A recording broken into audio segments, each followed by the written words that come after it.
By political prisoner. Raymond Luc Levasseur. Marion prison. All men dream, but not equally. Those who dream by night in the dusty recesses of their minds wake in the day to find that it was vanity, but the dreamers of the day are dangerous men, for they may act their dreams with open eyes, to make it possible. T. E. Lawrence 7 Pillars of Wisdom. My blood is Québécois. Salut mes soeurs et frères. My name is Raymond Luc Levasseur. Luc is my pepper's name, which I carry with Franco pride. One come from a long line of mill workers, and grew up in the overbearing shadow of textile mills and shoe factories of southwestern Maine. My father was born in the Quebec nation. We called ourselves French Canadian, or simply French, and that's what others called us.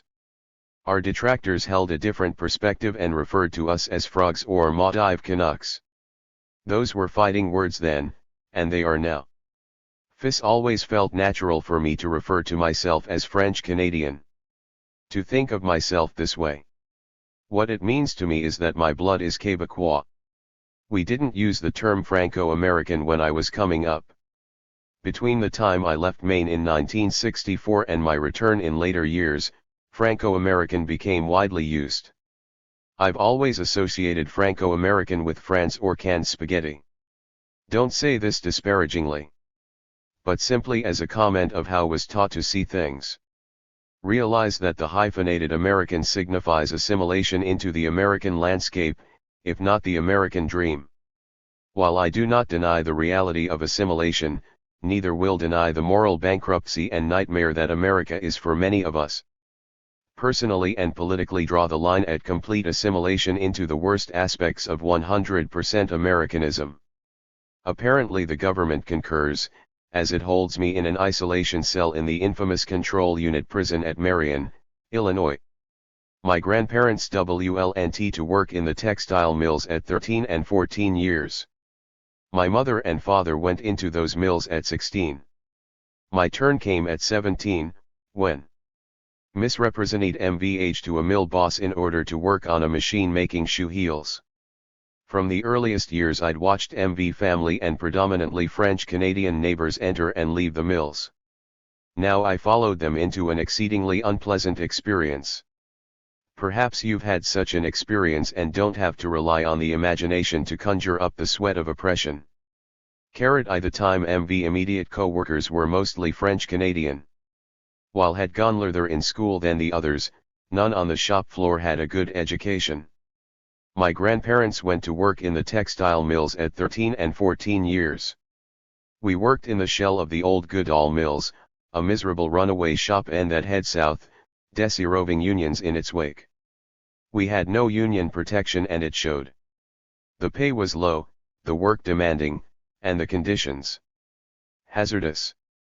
Speed up was used to maximize exploitation. To resist the debilitating effects of this speed up, my French-Canadian brethren introduced me to the proverbial shoe le sabot, with which we jammed the machines. It was my first act of sabotage, but a long way from my last.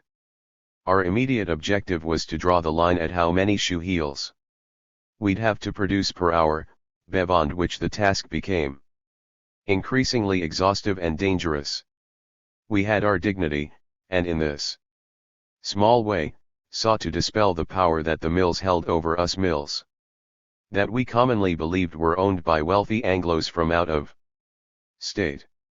A future in the mills became all the more frightening when a Franco school friend, working in a mill across from mine, got his arm caught in a machine that choked him to death. He'd quit school to earn a living and was rewarded with an early death. A machine can kill in the blink of an eve, but mill work can take decades to ravage a body and soul.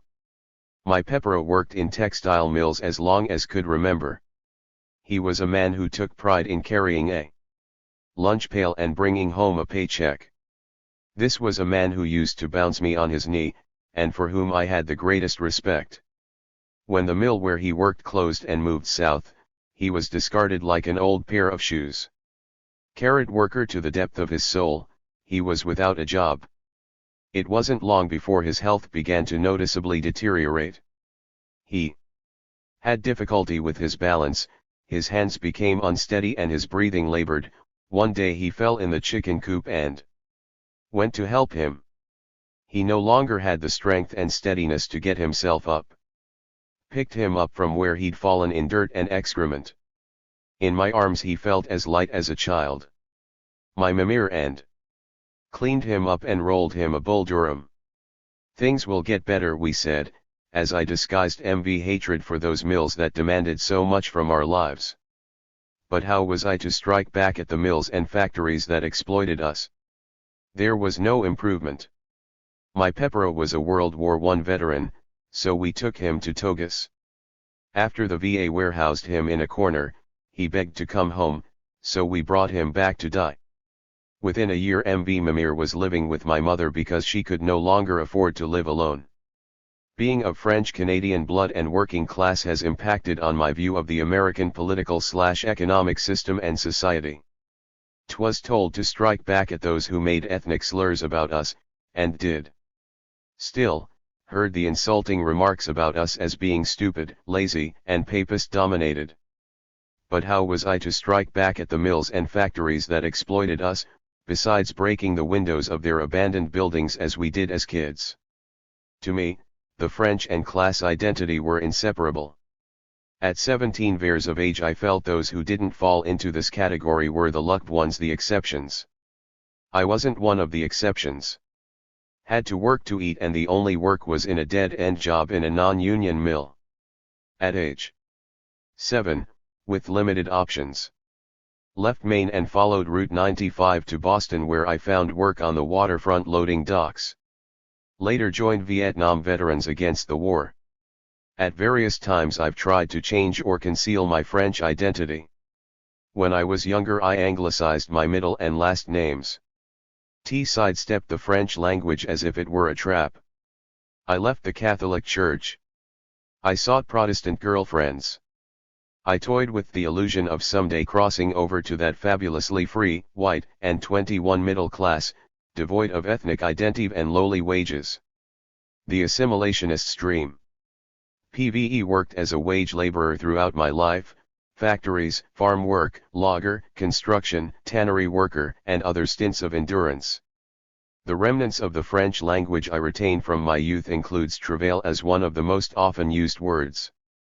Work was central to the material and spiritual well-being of my extended family, and nowhere have I seen as strong a work ethic as amongst French Canadians. An old worker once told me that it takes as much courage to carry a lunch pail to a sweatshop every day to feed your kids, as it does to shoulder a weapon. There's a strong current of truth in this little parable. No, I've done both. When wasn't working for some big bossman, I was working for the people.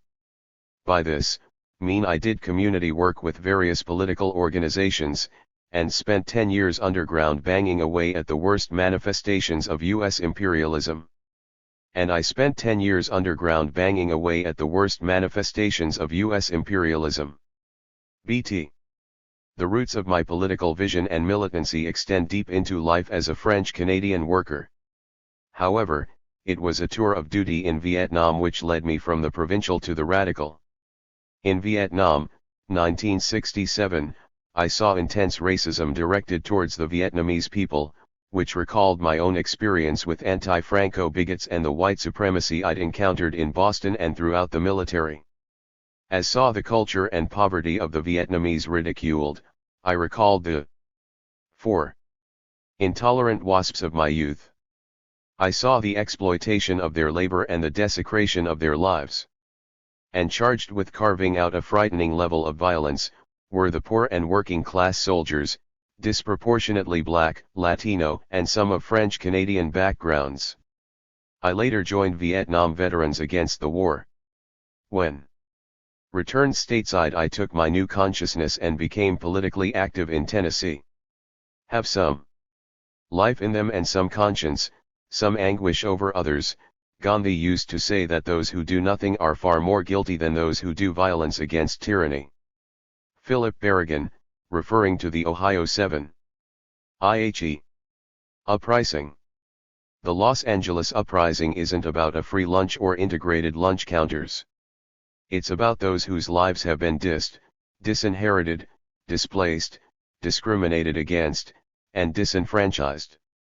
It's about 500 years of European exported genocide. The entire state of California sits on stolen Indian and Mexican land. There is nothing legitimate about this kind of theft, nor the institutional racism and violent repression which accompanies it. The most intense flames of this uprising have burned in predominantly black south-central LA.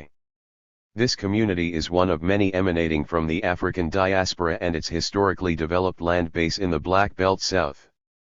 Today's resistance draws its lifeblood from the earliest slave rebellions and is embodied in the descendants of Malcolm X. There is no middle of the road after the Middle Passage.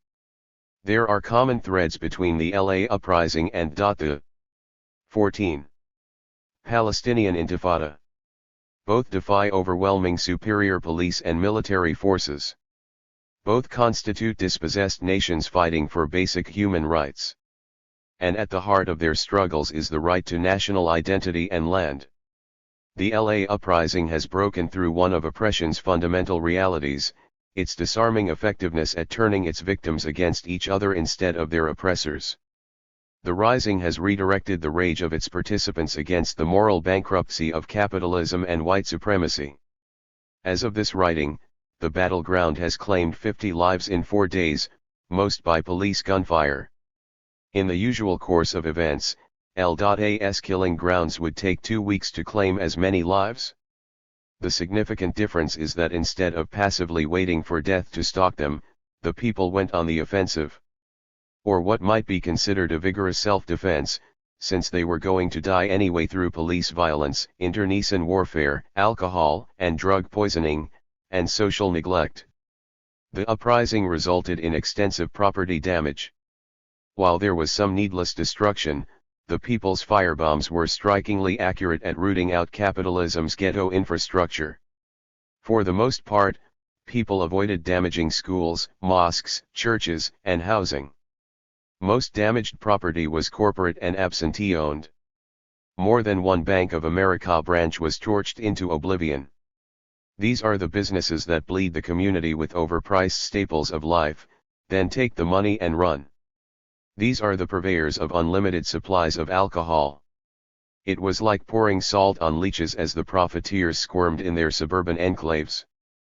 G00 When faced with uprising and mass resistance, the government has historically responded with military intervention. From one decade and century to another, Watts, East St. Louis, Chicago, New York, the police and military have combined to exact a fearful death toll.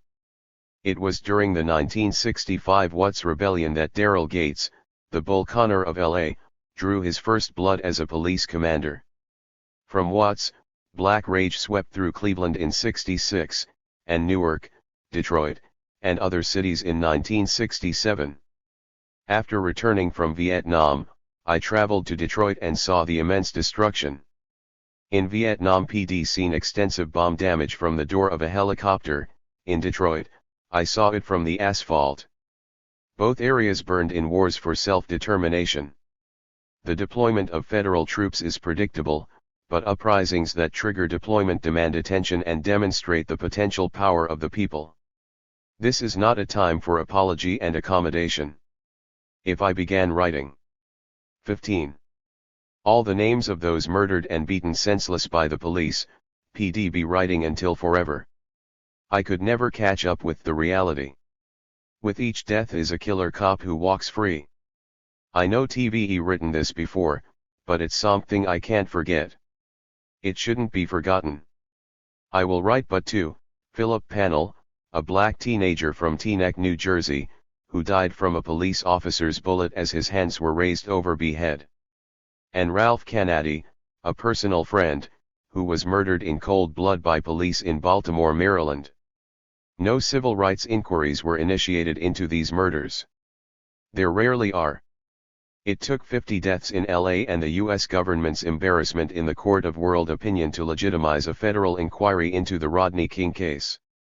Thousands have been arrested in LA, and the federal and state governments have formed a special task force to prosecute them.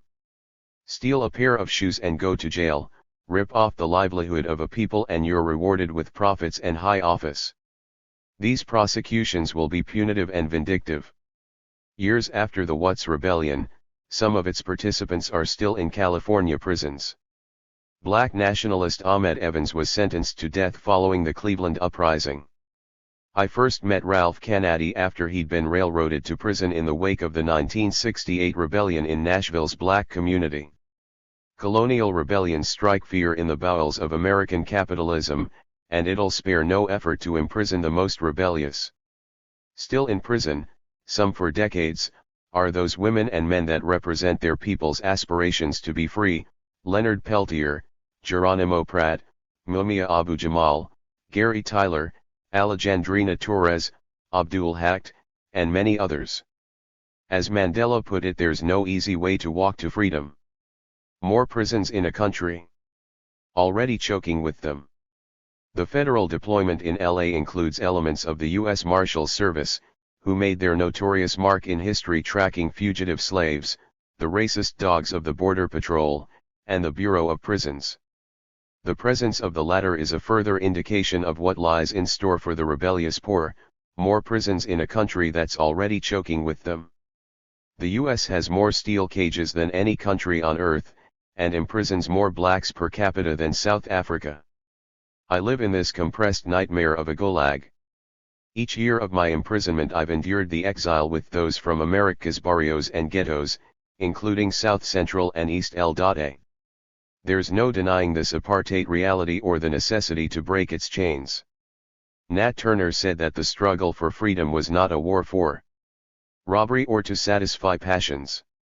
Opportunists exist everywhere, but most of that unleashed power of mass resistance did not act with criminal intent. They are pursuing their very survival. Their intent is to demand respect and gain some measure of control over their 16 lives and community. What criminal intent exists is primarily represented by police violence and a system which fosters and protects the real criminals, that rotten element that lives in bourgeois splendor derived from exploiting and defrauding society's most vulnerable. Their rapacity is exceeded only by their ruthlessness and disregard for the value of human life. The rule of class and white supremacy ensures that they operate with impunity. No doubt the system will attempt some band-aid application to problems reflected in the uprising. This has been attempted before, but hasn't worked. That's one of the messages from the streets. Government money, with all its bureaucratic strings, may alleviate some conditions in the short term, but it cannot deal with the basic causes that underlie a people's subjugation. There's only one serious context in which to discuss money, and that is reparations. Billions of dollars in reparations. Millions of acres of land in reparations.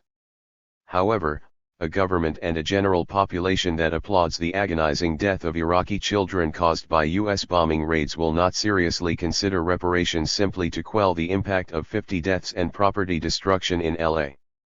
The situation is desperate but not hopeless.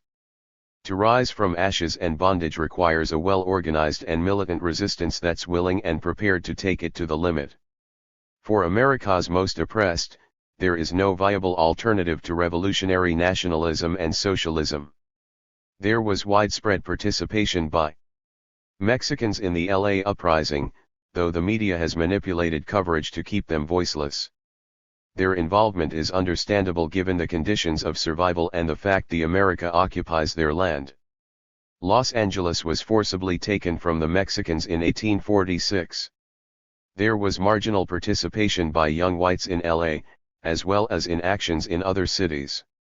This is too encouraging, but it is not enough. Historically, white people have laid claim to privilege based on race.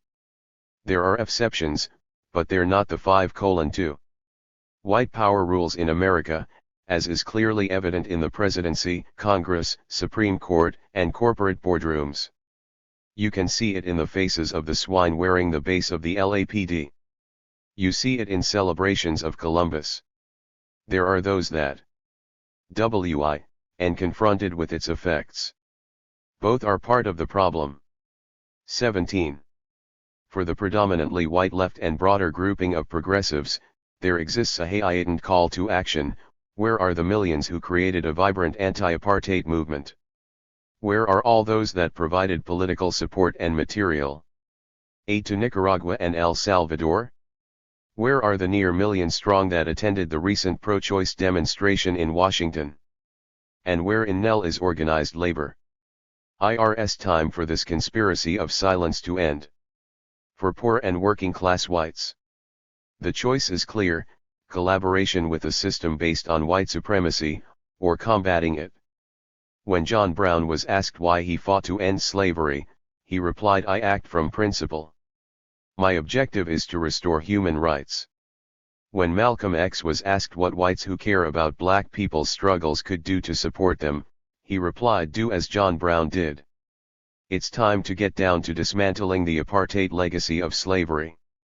It's time to organize a 20th century abolition movement, and to provide aid and assistance to freedom fighters. It's way beyond the UME of no return. Marion Prison, May, 1992. From 1976 through 1984, the Sam Melville Johnson Jackson Unit and the United Freedom Front called for the release of political prisoners and POWs from U.S. prisons. This call, accentuated through the use of explosives, was integrated with other issues such as independence for Puerto Rico, an end to apartheid, and support for liberation movements in Central America. In 1985, the first of many trials began for 7 longtime activists and revolutionaries. Collectively known as the Ohio 7, the first group trial stemmed from resistance actions attributed to the UF, including the bombings of U.S. military facilities. This trial resulted in numerous convictions. Subsequently, 8 people were indicted on sedition and RICO charges coming out of SMJJ/UFT actions. This case resulted in the longest sedition trial in U.S. history and acquittals for those who remained in the case. Was a defendant in both cases, as was Richard Williams and Thomas Manning. Between the earlier UF trial and the sedition case, there was a New Jersey state trial in which Tom and Richard were tried for the 1981 shooting death of a state trooper. In very compelling and unequivocal testimony, Tom described how he had shot the trooper in self-defense after the trooper tried to kill him with his .357 Magnum. During the court proceedings, it was determined that the trooper had fired a minimum of 6 shots, carried an unregistered, unlicensed drop gun concealed on his person, and was previously involved in shooting incidents. Tom testified that Richard Williams was not present at the shooting. At trial's conclusion, Manning was convicted of felony murder. The jury failed to reach a verdict on Richard, with the majority for acquittal. This led to a second trial, a retrial, which began 5 years later on September 30, 1991, and ended with Richard's conviction in December. EEW. Rad D3N. A year earlier, December 7–10, 1990, a special tribunal on the violation of the human rights of political prisoners/POWs in U.S. prisons and jails was held in New York City. This event was convened by 88 sponsoring and endorsing organizations, including Freedom Now, a coalition of organizations and individuals pledged to support political prisoners. Hundreds of activists attended the event. The tribunal provided an opportunity and forum to examine the political claims and conditions of over 100 Politica prisoners. Examination was also given to government claims that these prisoners are simply terrorists and criminals. The tribunal drew numerous conclusions based on IHE evidence. Among these findings, U.S. prisons hold substantial numbers of political prisoners/POWs, including white North American opponents of U.S. government policies. The tribunal then issued the following call to actions: it is of critical importance that the international human rights community as well as all freedom-loving people to bring 19. Worldwide attention to the plight of U.S. political prisoners. How is it that 1 year after the tribunal's findings, the New Jersey trial of Richard Williams elicited no moral or political support from those who organized, sponsored, endorsed and attended this event? Or from the organizations and individuals affiliated with Freedom Now? How did circumstances and attitudes evolve to the point of adding insult to injury by abandoning Richard Williams to a relentless attack by the state? It has been my position, shared by some of my comrades, that we do not distance ourselves politically from actions claimed by the SMJJ/UF. For example, we do not deny bombing the offices of the South African government in 1982, or the destruction of military facilities. We think they were necessary and righteous actions designed to draw the attention of the American people to crimes being committed by their own government. This has had repercussions in our ability to build support among the organized left and others. Many activists consider the SMJJ/UF actions dirty because they involved the use or threat of violence, including confrontations with the police. These activists won't even consider extending support to those who do not establish their innocence or repudiate armed resistance. Trying to paint their favor resembles an appearance before a parole board. At his recent trial, Richard Williams maintained his innocence throughout the circumstantial case against him, yet political and moral support did not materialize. With the exception of a few individuals who braved the elements and police intimidation, the left virtually boycotted the trial. The alternative press, with the exception of the Canadian left, did not devote so much as a single column inch to the trial. Events were not organized or shared which would draw attention to our comrades' plight. One of the few bright spots in the midst of this wayward stampede was defense attorney Lynn Stewart, who put forward a valiant effort. Why the whiteout? Despite the rhetoric of our detractors, the issue is not one of guilt or innocence. If it were, the courtroom would have been filled with supporters from that nearby hotbed of radicalism, New York City. As it was, the courtroom was filled with state cops making their own political statement. The real deal with those that renounce us and retreat from trials and prison battlegrounds is that we 20 are seen as anti-imperialists with guns. Guns were used to defend ourselves, guns to confront the enemy, guns that speak for our own liberation and provide support to others. With no apologies. Self-defense was clearly established in the New Jersey case. However, our critics' convoluted logic turns the issue around to a condemnation. What were we doing with guns to begin with?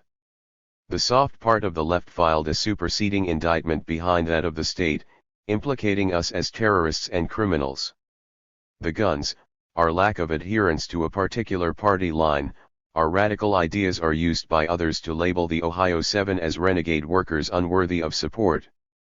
There are those who've just begun to grasp the necessary understanding and courage to denounce the inherent injustice of 20-year-old cases involving our Black Panther Party and Black Liberation Army comrades, and others. Yet they don't lift a finger to help someone on trial now. Anyone who has been chewed up in this so-called criminal justice system will tell you support is most effective in the trial stage. Convictions are extremely difficult to get reversed, and early support lays the foundation for protracted support if necessary.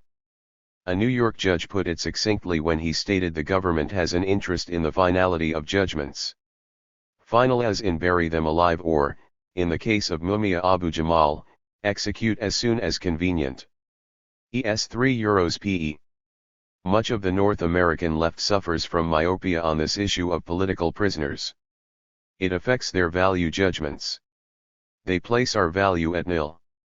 They see no relationship or kindred spirit between those who function clandestinely or outside the bounds of the empire's law, and the combatants, bomb makers, expropriators, armorers, courtiers, and propagandists of other anti-imperialist struggles. Struggles represented by the FMLN, the FSLN, Umkhonto we Size we, the PLA of the Philippines, etc. They merit admiration and respect. We get ostracized and disrespect. When Mandela toured the US after his release from prison, I watched with pride as millions turned out to welcome him. Nelson Mandela symbolizes anti-apartheid resistance and the defiant spirit of political prisoners. Most left organizations expressed enthusiastic support for Mandela and appreciation for his sacrifice on behalf of others. It was a very special moment when Mandela spoke in Harlem. Adding to its significance was Mandela sharing the stage and place of honor with Black Panther Party leader Doroba bin Wahad, and former Puerto Rican nationalist prisoners of war. Liberal and conservative politicians opposed their presence on stage.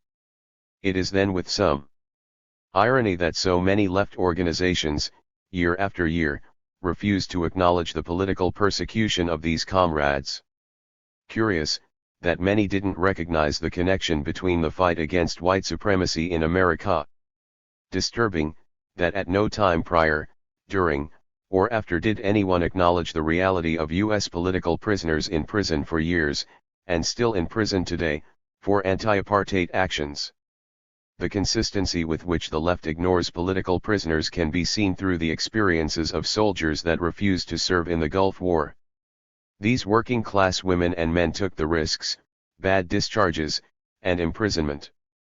For their commitment and sacrifice, they received scant support from the various anti-war groups and coalitions, with the major exceptions of Citizen Soldier, the War Resisters League, and the anti-imperialist segment of Vietnam Veterans Against the War.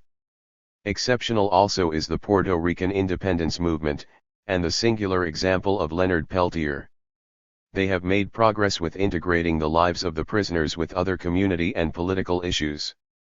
However, few prisoners, including anti-imperialist prisoners, receive organizational support. The demise of freedom now? From competing agendas, personal squabbling, and myriad other self-induced problems undermine the good intentions and hard work of a few. It dashed the hopes of scores of political prisoners, long ago forgotten. This is a continuation of a decades-old legacy which relegates political prisoners to the status of irritant and minor humanitarian consideration. The prisoners want and need outside support. We need it to remain visible and as a vehicle for activism, as a measure of physical protection and to secure our freedom. Our lifeline is perilously weak. The state put a lot of muscle and resources into prosecuting Richard Williams.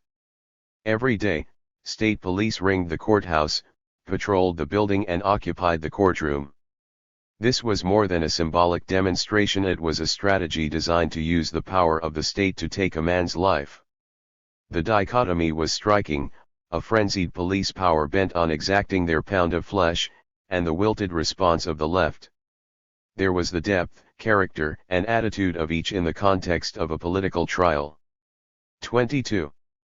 Neither my comrades nor I have asked for awards, promotions, or pensions. If that's what I wanted, I would have re-enlisted with the U.S. Army rather than join with the unconventional forces. Some will say I have an axe to grind. My purpose is to stir the conscience and inflame the passions. No doubt. I began to sharpen my axe under the war skies of Vietnam. 25 years ago. I've continued to hone its edge as my own life was rubbed raw with oppression. With me, the political is personal. This is not a criticism of the entire left. Most of the left doesn't even know we exist.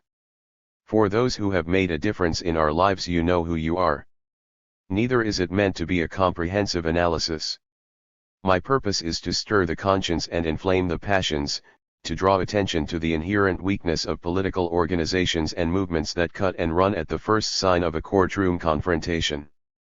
All progressive and revolutionary movements have their activists and seditious conspirators. Some of us are imprisoned for our commitment. Do you see us as part of your community, or as casualties of a war you'd just as soon forget? Do you see us at all? For after all is said and done, the women and men locked down for their political beliefs, intent, and actions are the United States Politica. Prisoners. Profane Existence + P.O. Box 8722, Dear Betty. Greetings to you on International Women's Day. I was pleased to receive your letter and appreciate the kind words. It was very nice of you to write. It was also encouraging to hear the Berkshire Forum continues on. Every progressive voice is important. I'm sure the respected panelists at the forum will address a range of human rights issues.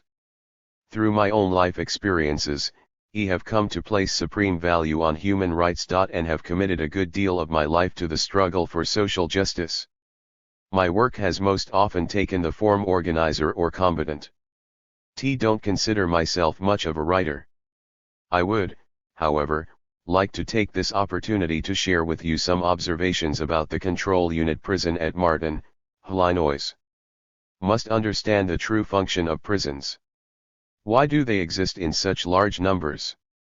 What is the real underlying economic motive of crime and the official definitions of types of offenders and victims? 4. In 1990, the United States has more blacks imprisoned, per capita, than South Africa. There are also well over 100 political prisoners. Mandela points to the leading role of black people in South Africa. George Jackson wrote, "The principal reservoir of revolutionary potential in America lies in wait inside the black colony." George recognized that black people in the U.S. are subjected to a form of apartheid.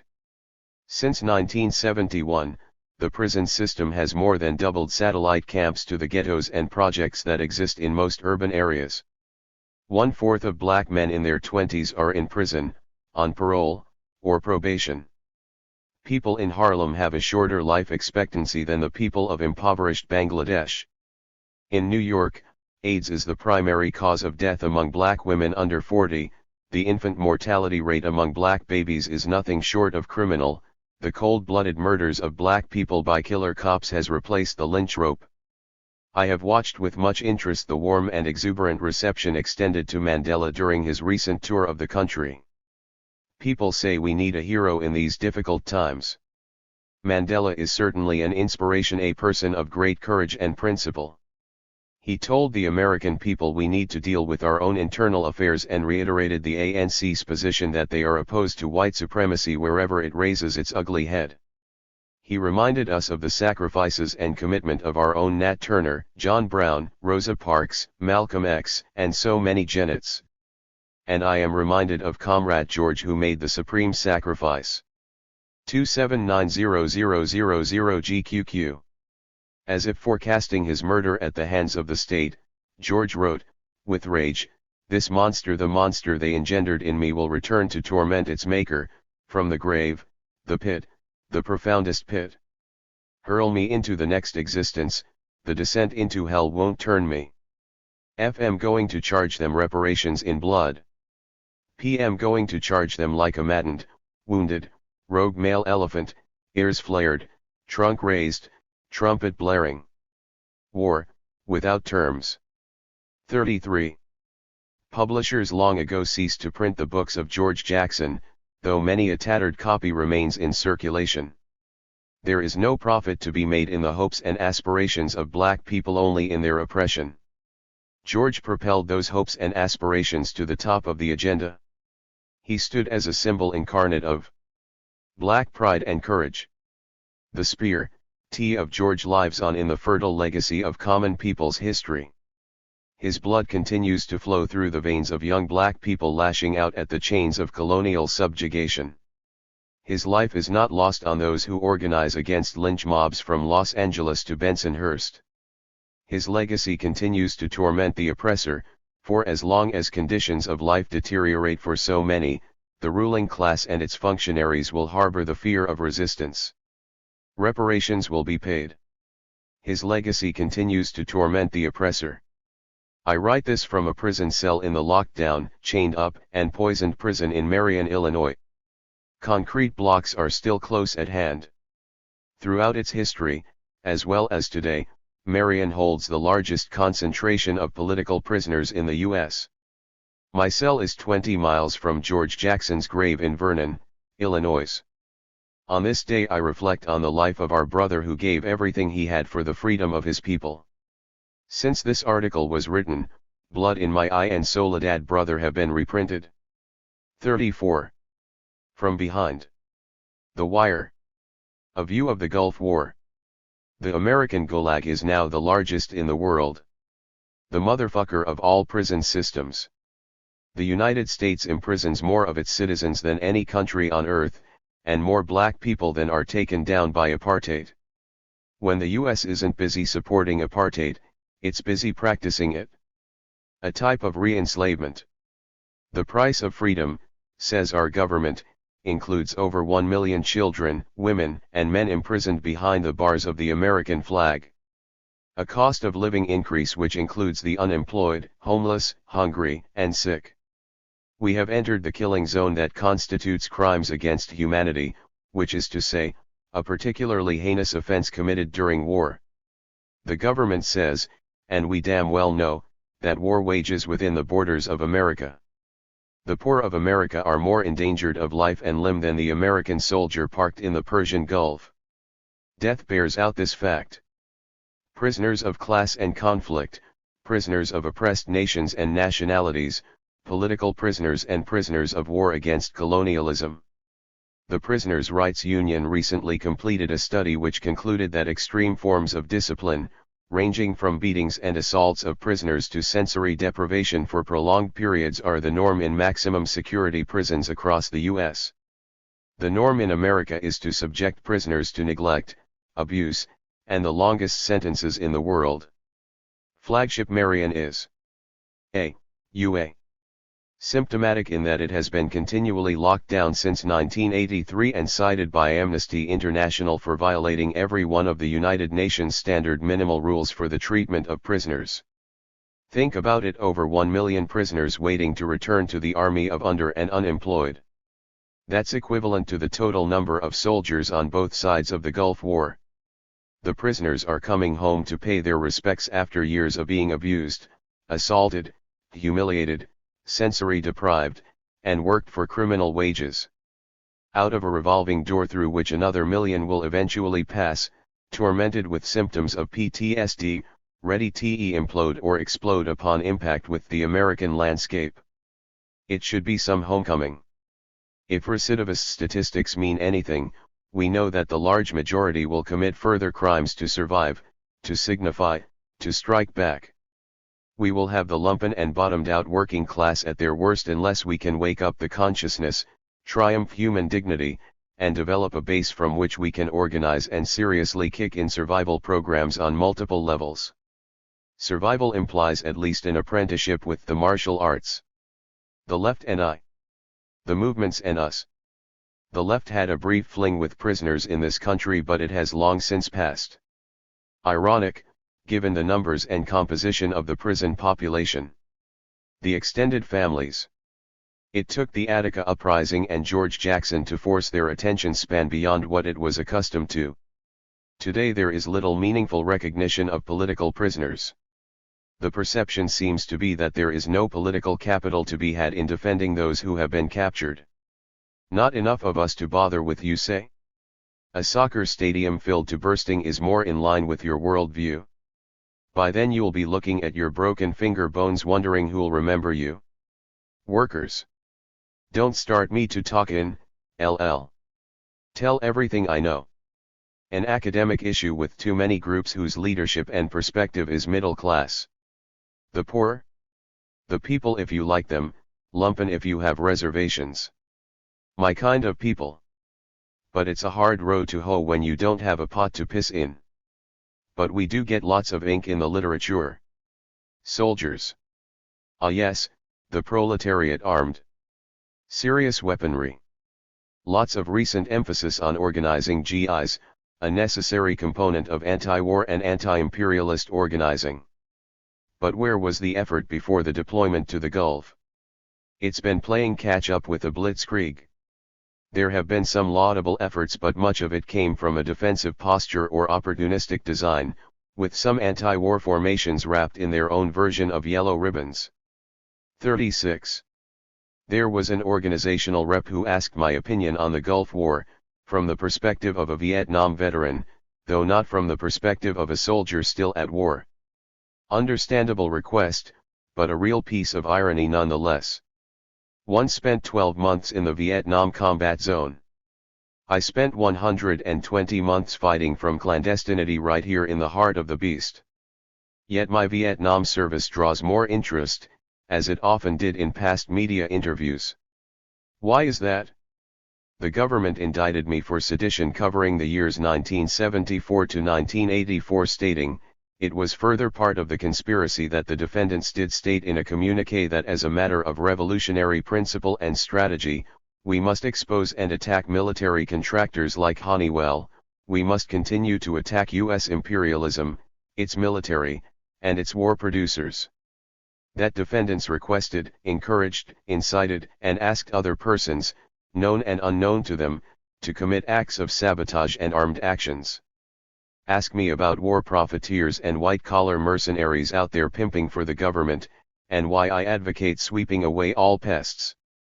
I confess that my first act of sabotage was in 1964, at the volatile age of 17. This was several years before one became politically conscious and active. I learned how to sabotage machinery from French Canadians in the mill where we worked. The owners were burning us out with speed UPS and other hazards, so we threw the proverbial shoe, le sabot, into the machines. Temporary relief in a non-union shop. Why, then, when people think of me soldiering, do they think of me as a young dude in Nam, 1966 to 67, rather than a seasoned veteran from a 10-year hitch underground? Do they see in my reflection the blood in my eye, the unabashed militancy, the faded pay stubs, tarnished dreams, physical deprivation, the prison within the prison within the prison? PM asked what it was like to fight for the government, rather than my more significant and meaningful fight against the government. Certainly, every soldier bears witness. In Vietnam I got a bird's eye view of bomb craters from the shotgun seat next to the door gunner. I saw a couple of gunships go down, killing 14 to 15 men, but I didn't see broken bodies. I saw a few dead and wounded when our convoy hit a mine. I was pulled deep into the eyes of the Vietnamese people. But today, you want to see aerial bombardment, you turn on the sharp color images of the television. Then listen carefully, very carefully, to the survivors. What I can do is give you basic instruction on how to attack war criminals and their collaborators. There's been much timely analysis of the Gulf War and folks can contemplate it. This war used up more analysis than small arms ammunition. 37. On the plus side there is Noam Chomsky, who knows how to engage the enemy with his pen. Intellectual dynamite. The man's writing smokes. The point is, it's been said, underlined, underscored, wrung out, and said again. So, asks Philip Berrigan, why the surprise and shock when a declining empire sinks its teeth into the Third World, when it bleeds humanity to salvage its own existence? We have 1,000 books, social upheavals, wars, and revolutions that map out the imperial strategy. Not to mention what's been happening in our own suffering and ending communities. The Gulf War was preceded by the US invasion of Panama. The continuing carnage in El Salvador didn't stop because of transgressions in the Gulf. The priorities of imperialism still weave its web in southern Africa. Berrigan goes on to ask who is responsible for this war? His answer: all of us. I tend to agree. Let's not begin by looking at the higher echelons of the military-industrial complex. Everyone who is criticizing begins with the obvious. Or Iraq's occupation of Kuwait. Again, highly culpable. Let's begin with the troops, since support the troops without supporting the war is one of the biggest scams to come out of this conflict. As bogus as the yellow rain over Laos that the State Department tried to pass off as Soviet chemicals when in fact it was the feces of bees. The support the troops scam began to develop a life of its own in the wake of a policy vote by those spineless spectacles in the US Congress. Just to be clear, I am sympathetic with GIs, as I am with vets, prisoners, workers, and all us poor folk who bear a considerable burden. After all, I share the experience. Working with these people has been the focus of my political activism. Having served in the US Army and Vietnam, I'm well aware of how economic conditions and enticing drum beats can lead one to put on a uniform. I fully support efforts to organize GIs and to implement efforts such as your own community sanctuary. I thought it took a good deal of courage for Jeff Patterson to refuse to cross the line on the tarmac in Hawaii and then go on after J. and discharge to organize against the war. Note, however, the usual agenda is to ignore GLS outside of a major military conflict. After all, I share the experience. When I look at the Gulf War, I see a complete waste of human life, civilian and soldier. Once again, it's the working class being used to kill their own. Again, third world people are treated as expendable. During the First World War, Big Bill Haywood said there was not a piece of capitalist property that was worth a laborer's life to defend. A far cry from being all you can be in Army Green. My sympathy with 38. The soldier wanes when he picks up a rifle or other implement of destruction and proceeds to kill, maim, and destroy for God and country. Unqualified support for soldiers is a bandwagon you won't see me on. They got me once but not again. In a recent Guardian piece, Earl O'Ferry Hutchinson makes an interesting observation: black troops in the Gulf should not be blamed for being there. They are victims, too. They are involuntary volunteers, poverty draftees who now have little choice but to follow orders.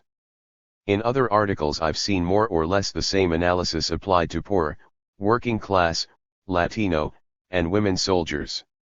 Obviously, Hutchinson, et al. Were not at the My Lai massacre.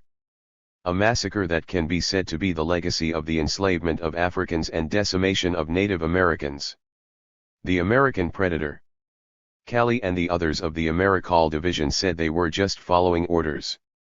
The sort of trench warfare where you shoot civilians and let them drop in a ditch. Civilians and let them drop in a ditch. They, too, said they had little choice but to follow orders. There's always a choice other than following orders. The Nuremberg principles prohibit a defense based on following orders when charged with criminal acts committed during war. In fascist Salvador, Guatemala, Chile, South Africa, Indonesia, Israel, and elsewhere, soldiers of death purport to be following orders. And from where are these soldiers recruited? Dig it in the mother of all bombings, the pilots and bombardiers were just carrying out orders, in this instance, the nuclear destruction of Hiroshima and Nagasaki. Consider this: the average age of the GIs in the Gulf was 26. In Vietnam it was 20. Almost all have high school diplomas. They are volunteers, well trained, and part of the highest paid military in the world. If they step out to fight for God, guts, glory, and the improved GI Bill, then they are responsible for their actions.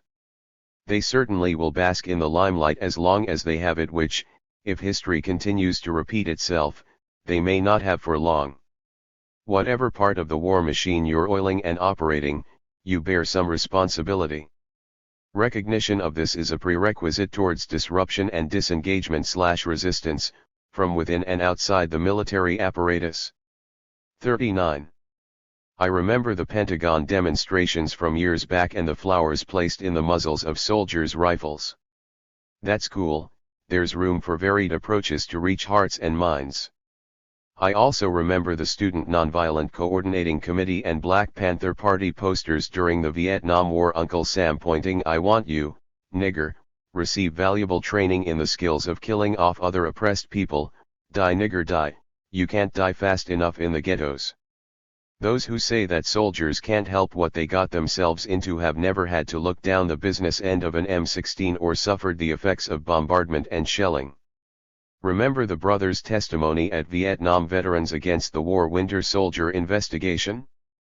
That was about exposing abuses and stopping a war, not making excuses for participating in it. D. Euro. Mean, GEA. F. Ironic, is it not, that political prisoners in America are abandoned by much of the left that hold us dearly responsible for political/military activities they don't approve of? Yet now they support the divisions which drive the Armada into the Middle East. When have American soldiers protected the rights of workers or oppressed nations? On the contrary.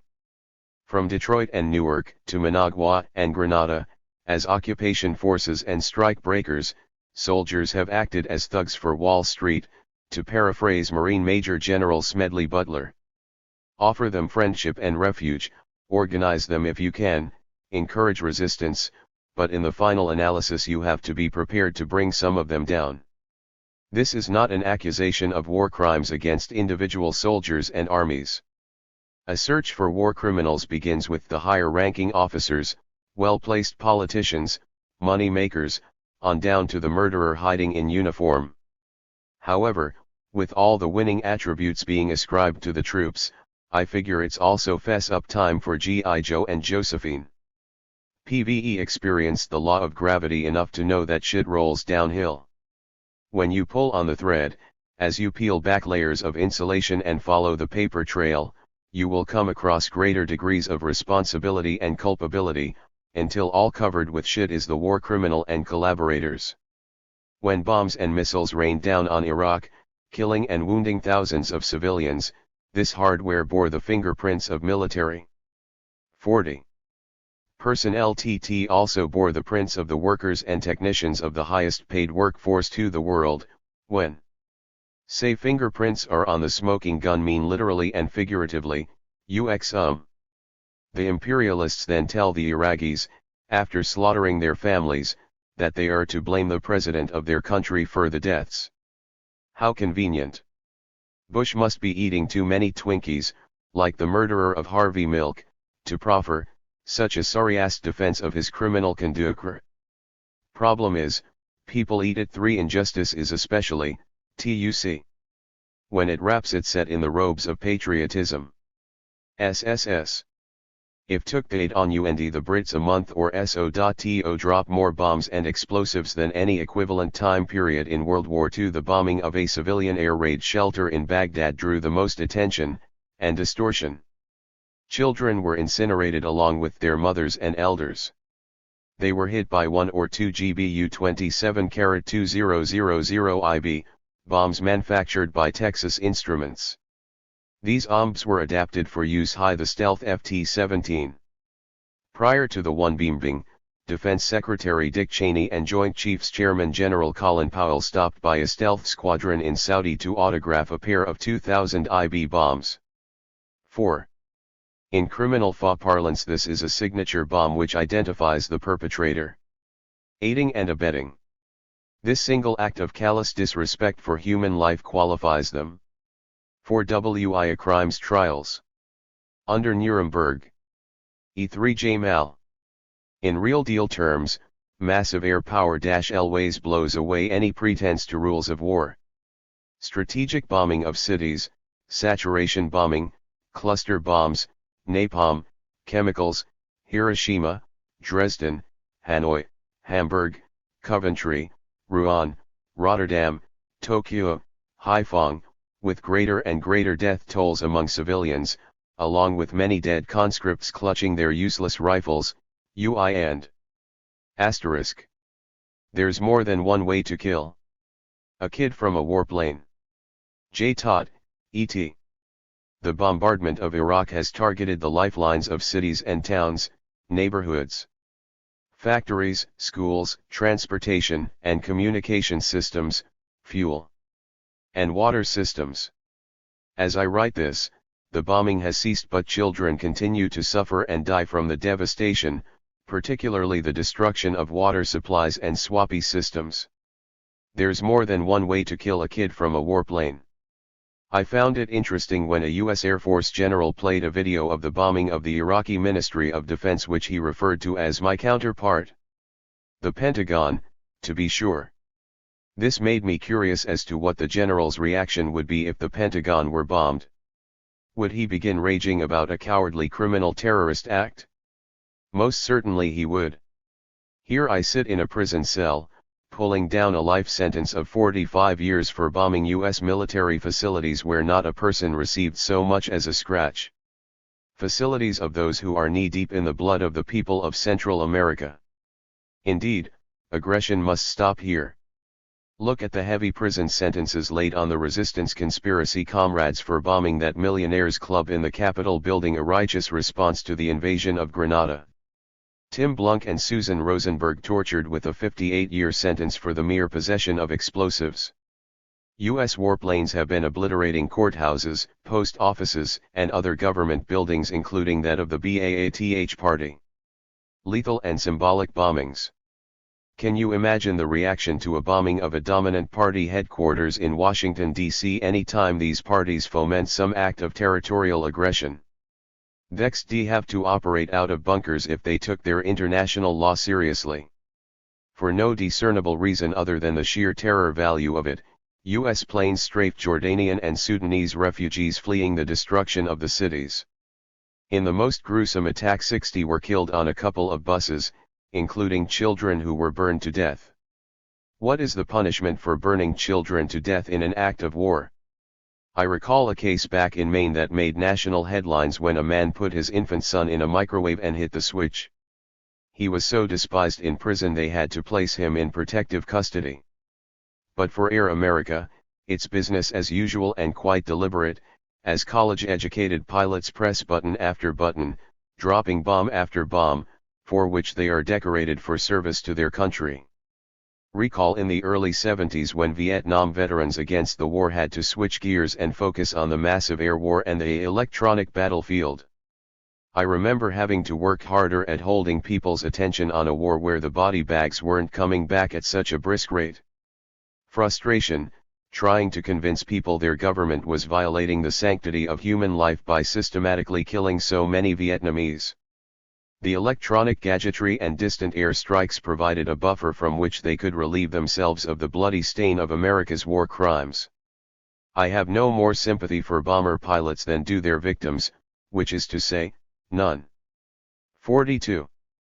With each war the U.S. has engaged in this century, the numbers of civilian casualties, compared to military, has increased. More and more civilians killed for each soldier that dies. In the U.S. war against Indochina, civilians were 85% of the victims. This war may equal or surpass that. The number of Iraqi military deaths may never be known, most of them conscripts, blown to pieces by unchallenged aircraft. It is a 1,000-word picture to watch technicians, ground crews, pilots and bombardiers fondle their explosives and write slogans of bravado on the bombs. Marx must be rolling over in his grave with this sort of working-class disunity. With background research, we just might find the diversified holdings of a war contractor have been cranking out these vile yellow ribbons and plastic flags. They are like that, you know, cranking out light fixtures in one city and machine guns in the next. How many people pass through Burlington, Vermont or Biddeford, Maine realizing plants in both communities produce enormous amounts of machine guns? These are not defense contractors, they are merchants of death peddling their product line, technology, and skills rather than some rudimentary combat training. I'm reminded of Jack London's description of the scab, which can be adopted by the war profiteer, a two-legged animal with a corkscrew soul, a waterlogged brain, a combination backbone of jelly and glue. Where others have hearts, he carries a tumor of rotten principles. Some of these profiteers need to end up before war crimes tribunals.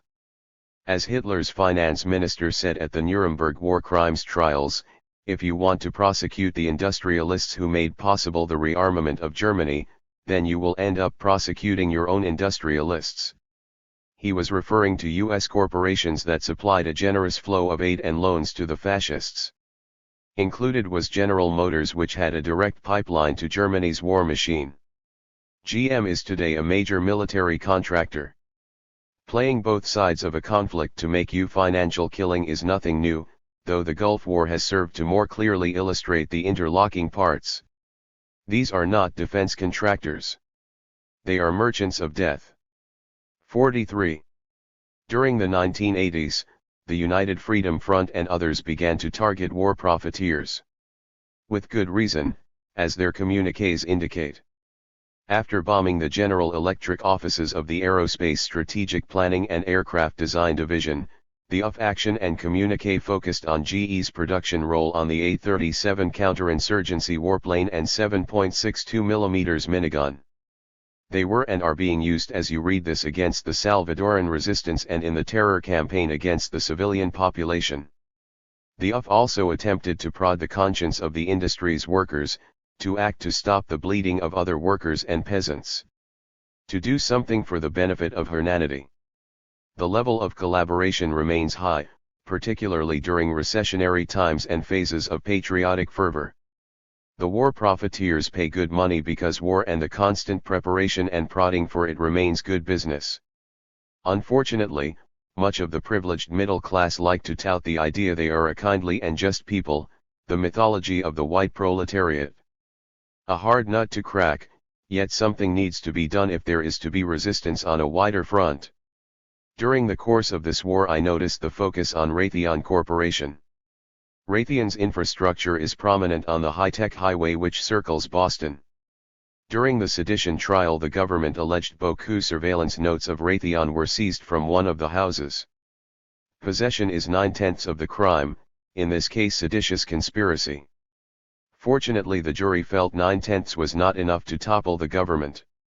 It's a cakewalk to get to many of these facilities, while others involve a much more concerted effort.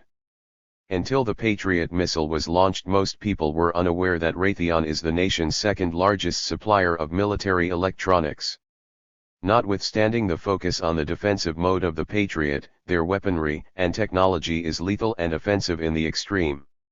Significantly, Raytheon is the largest non-governmental employer in Massachusetts. People plead to get jobs at Raytheon. A recent letter in Z magazine from an anti-war employee stated that he had sought to organize the workers against the war. A little something on the path of least resistance, but even his modest efforts proved futile. When Bush showed up at the plant to address the troops, the workers responded with red, white, and blue flags provided by Raytheon. The money's not just good, it's sweet. In upstate New York, the U.S. arsenal at Watervliet had been laying off until the violent advent of this thing called New World Order. Layoffs were cancelled and production resumed on the 120mm guns for the M1A1 tank. Local citizens say that as long as there's war they'll have work. They point out that the war has improved morale considerably, which had been at a low ebb with layoffs. The entire community is awash in something resembling yellow baby shit. The $12 salary can't be beat in an area where manufacturing is dying out and the largest employer is laying off. ZL. Across country in Minneapolis, workers at Alliant Tech Systems went on strike. Community sentiment turned against the strike when IHE war began in earnest. The strike was said to be against the interests of U.S. troops, i.e., U.S. policy, and the strikers settled without a concession, being made BV management. They returned to an average wage of $12.40. I read an interesting piece in Newsweek entitled, "Should We Kill Saddam?" We has been one of those terribly exploited words. The author of this article teaches the law of war to Marine officers at Quantico. His conclusion is that Saddam is suitable for assassination or death by other violent methods because, 1. He's a member of the military within a chain of command, 2. Wears a uniform with rank insignia, and 3. Carries arms openly. I see the same rationale as being applicable to the Commander-in-Chief of U.S. Armed Forces, George Bush, as well as Quayle, Cheney, Powell, and others. The CIA don't often wear camos but do build incredible killing machines.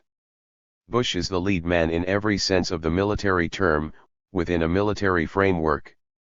As for uniform with insignia, the more recent protocols to the Geneva Convention moot this point. Guerrillas seldom wear epaulets. Besides, a windbreaker with executive logo or a three-piece suit is as much uniform as you need these days to carry out acts of barbarism. As for carrying arms openly, well, openly or concealed, or whether you have a group of thugs carry them around you, it all comes down to the power and capacity to kill. Three-piece suit is as much uniform as you need these days to carry out acts of barbarism. The Newsweek article didn't propose a trial or tribunal for Saddam, just a quick kill. Turning the analogy around is the sort of political thinking that ends up as evidence at sedition trials. 45. I think most of us realize that Iraq's invasion of Kuwait was wrong from Jump Street, as were any abuses committed under occupation. However, it's unfortunate that the general public's introduction to international law comes about through these events. It has become easy for the media to manipulate the forest into a tree.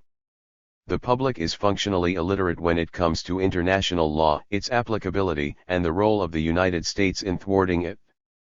One need only examine the abysmal voting record of the US in the United Nations to see that the US has frustrated the implementation of international law at every turn. The US has vetoed or voted against UN resolutions that condemn the invasion of Panama, Israeli invasion of Lebanon and the occupation of Palestine, the condemnation of the U.S. support of Contras and other acts of aggression and economic warfare against Nicaragua, and a whole range of UN initiatives which sought to preserve and protect human rights, implement nuclear disarmament, put an end to apartheid and U.S. colonialism in Puerto Rico. And that's just a small sampling. Not only does the U.S. block the implementation of international law, it is one of the most frequent violators of it. Now it demands immediate compliance under punishment of death. The U.S. role in the Gulf is one of unilateral military action with the most powerful force in the world. It was intended to present the ultimate obstacle to peaceful negotiation and resolution of the conflict.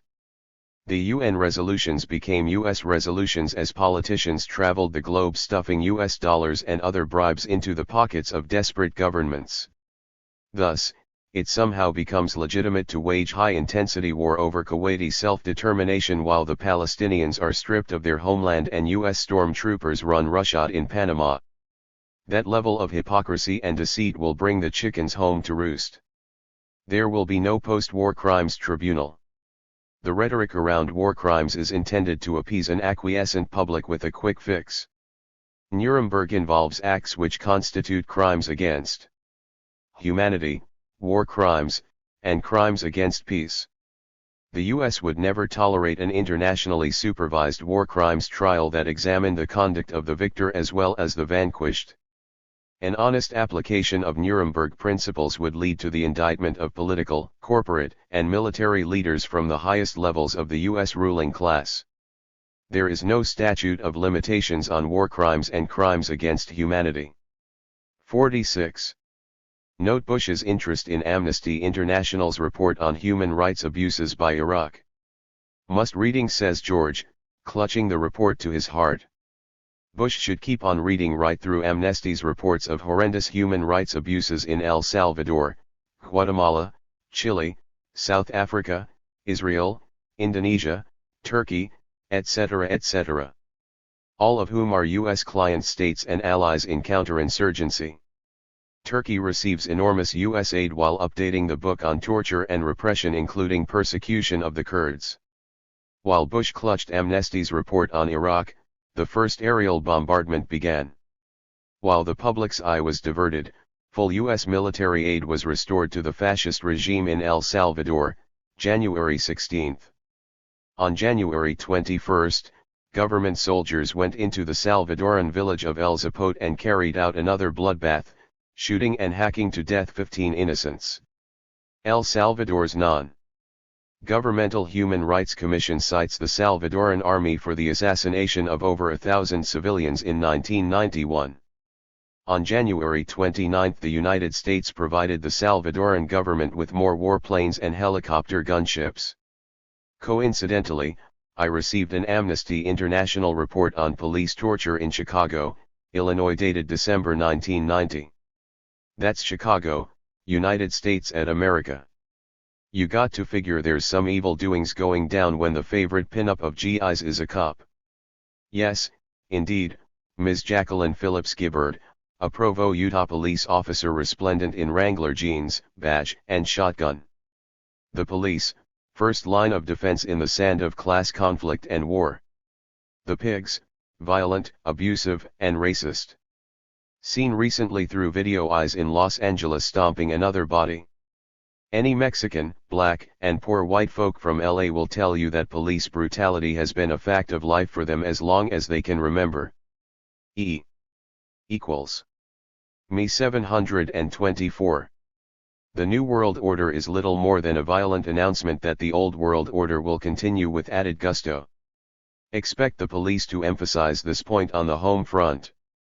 General H. Norman Schwarzkopf, commander of U.S. forces in the Gulf, says America is the world's police officer. Dictator in trouble, oligarchy trembling, popular forces mobilizing, human rights finding its expression, oil in jeopardy, call 911. America and Schwarzkopf will bring in the special weapons and tactics. His daddy, 47, responded likewise when he went to the aid of the Shah of Iran, pumping iron into the notorious Savak, secret police. Indeed, Schwarzkopf's daddy was at one time commander of the New Jersey State Police. NJSP, who cut down Zaid Shakur and Asada and which today holds our comrades in captivity. NJSP, those exhibitors of Nazi fashion and paraphernalia, who continue to torment third world people who make the mistake of getting into a car in New Jersey. Far afield, you say? Perhaps I don't like the police, but the element of fascism is in their behavior. The US is the world's leading supplier of police and prison hardware. Supplied are some of the world's most repressive regimes. The police, prisons, death squads, paramilitary units, torturers, operating outside the law, or using it, shoving it up the ass of anyone who gets in the way. The Foreign Assistance Act of 1974 prohibits U.S. military and police aid or assistance to countries engaged in human rights violations. The law is virtually ignored while soldiers and police work that side of the street. Nazi propagandist Hermann Goering once said, "Naturally the common people don't want war, but after all it's the leaders of the country who determine the policy. The people can always be brought to the bidding of their leaders, all you have to do is tell them they are being attacked, and denounce the pacifists for lack of patriotism and exposing the country to danger. It works the same in every country. And so it does. It sucked me into the Vietnam War 25 years ago. Saddam worked the crowds with it. Bush has proved to be a master of deceit, stroking the three-card Monte crowd that was waiting to be taken to the cleaners. For their part, American citizens have not had direct contact with the human element of war, such as their counterparts in war-swept cities and countryside. They don't receive the full impact of the suffering and blood which war brings to bear on a people. They have not had their schools, hospitals, and factories bombed or children turned to ashes before their eyes. To Americans, other workers and peasants are turned into the enemy, a subhuman mass molded into copy by Pentagon representatives and a compliant news media. What does it say for the national character of America, which condones the carnage employed against the poor, wherever on this earth imperialism corners them? When the ugly American becomes more upset over the price of gasoline and a pound of coffee than with the rising cost of injustice. One know of no such incident myself and view the sort of thing as the exception. More common, especially in the earlier years, was tour GIs and assorted macho types to vamp on tong hairs and other anti-war individuals. FM talking everything from petty harassment to serious vamping. Some folks were frightened or put off by GIs. There are still folks back in my hometown who explain away my political fife by saying I got violent and alienated in Vietnam. When VVAW became the significant part of the anti-war movement, the lines began to blur. Active duty GLS joined the resistance. Hell man, we rejuvenated the whole movement. If anyone was abusing us, it was the pigs and our own government. When I got used as a doormat after returning front Nam, it was by the power of the state. During a period of political activity and anti-war work, I got bashed in the teeth with their cannabis laws. The intolerance and lack of understanding were frightening. Then it started to further unfold, the blacklisting, the vets in prison, the scourge of VA hospitals, Agent Orange, black veterans without justice, homeless vets, PTSD, and the spiraling problems with alcohol and drug abuse. And Politica. Repression, some of which targeted Vietnam veterans against the war. At UFW watering holes, the most patriotic of all veterans looked with disdain at the young Vietnam vets. Which is as close as came to petting spit on. My own father, a World War I veteran, has not spoken to me since 1969 because he felt it was traitorous of me to oppose the war and support the black liberation struggle. As you say, bro, contracts are written tea and blood. Who are Bush and the multinationals scheming with today that they'll want to throw young soldiers against tomorrow? 49. This was a relatively short war, about 6 weeks, but with an assemblage of immense killing power. The ground war, nothing short of a rout, lasted a matter of hours. Approximately 100 kills among U.S. forces. The Marines lost more than double that in the 83 attack in Beirut, which should speak volumes about the advantages of unconventional tactics against a superior force. For the Gulf War effort, all U.S. soldiers are to receive the National Defense Medal, as we did in Nam. Cheap thrill. Looking over the casualty figures, I don't see a single Kia among the 82nd Airborne, an entire division.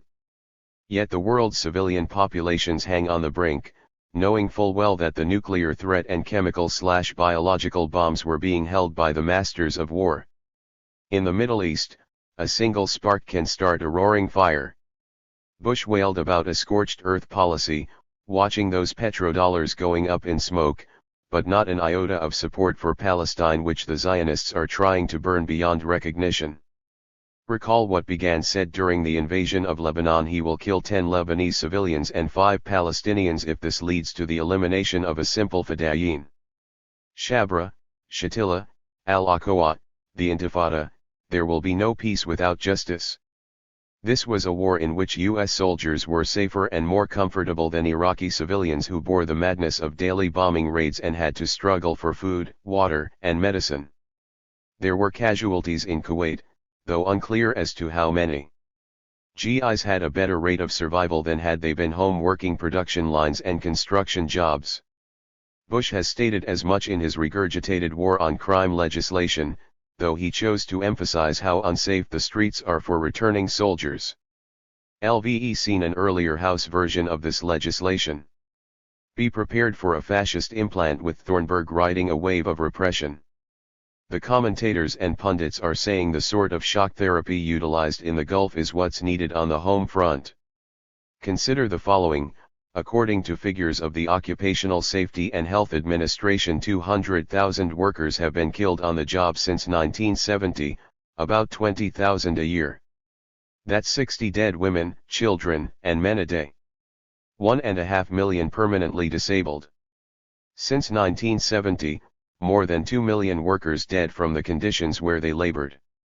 It's estimated that approximately 250,000 will die in the next 10 years from asbestos-related illnesses, contracted on the job. The response of the asbestos industry has been to crawl behind the federal judiciary to avoid paying damages. According to the World Summit for Children, 40,000 children under age 5 die in developing countries every day. This horror repeats itself. It is the colonial and imperial legacy, as is Kuwait. And with all the concern about chemical warfare, I see the unforgivable crime of the butcher of Bhopal, the Union Carbide Corporation, saturating Indian people with their poison, causing over 2,000 deaths and untold suffering. The UF claimed responsibility for rearranging Union Carbide laboratories during an 50 after-hours visit to their facilities. An anti-imperialist view? I think so, although it's not always a simple matter to follow all the economic sleight of hand. One outstanding fact: gluttonous America, with 6% of the world's population, consumes more than 60% of the world's oil. Although Germany and Japan consume most of the Kuwaiti oil, imperial control lies in the force that American power brings to bear on the peoples and natural resources of other nations.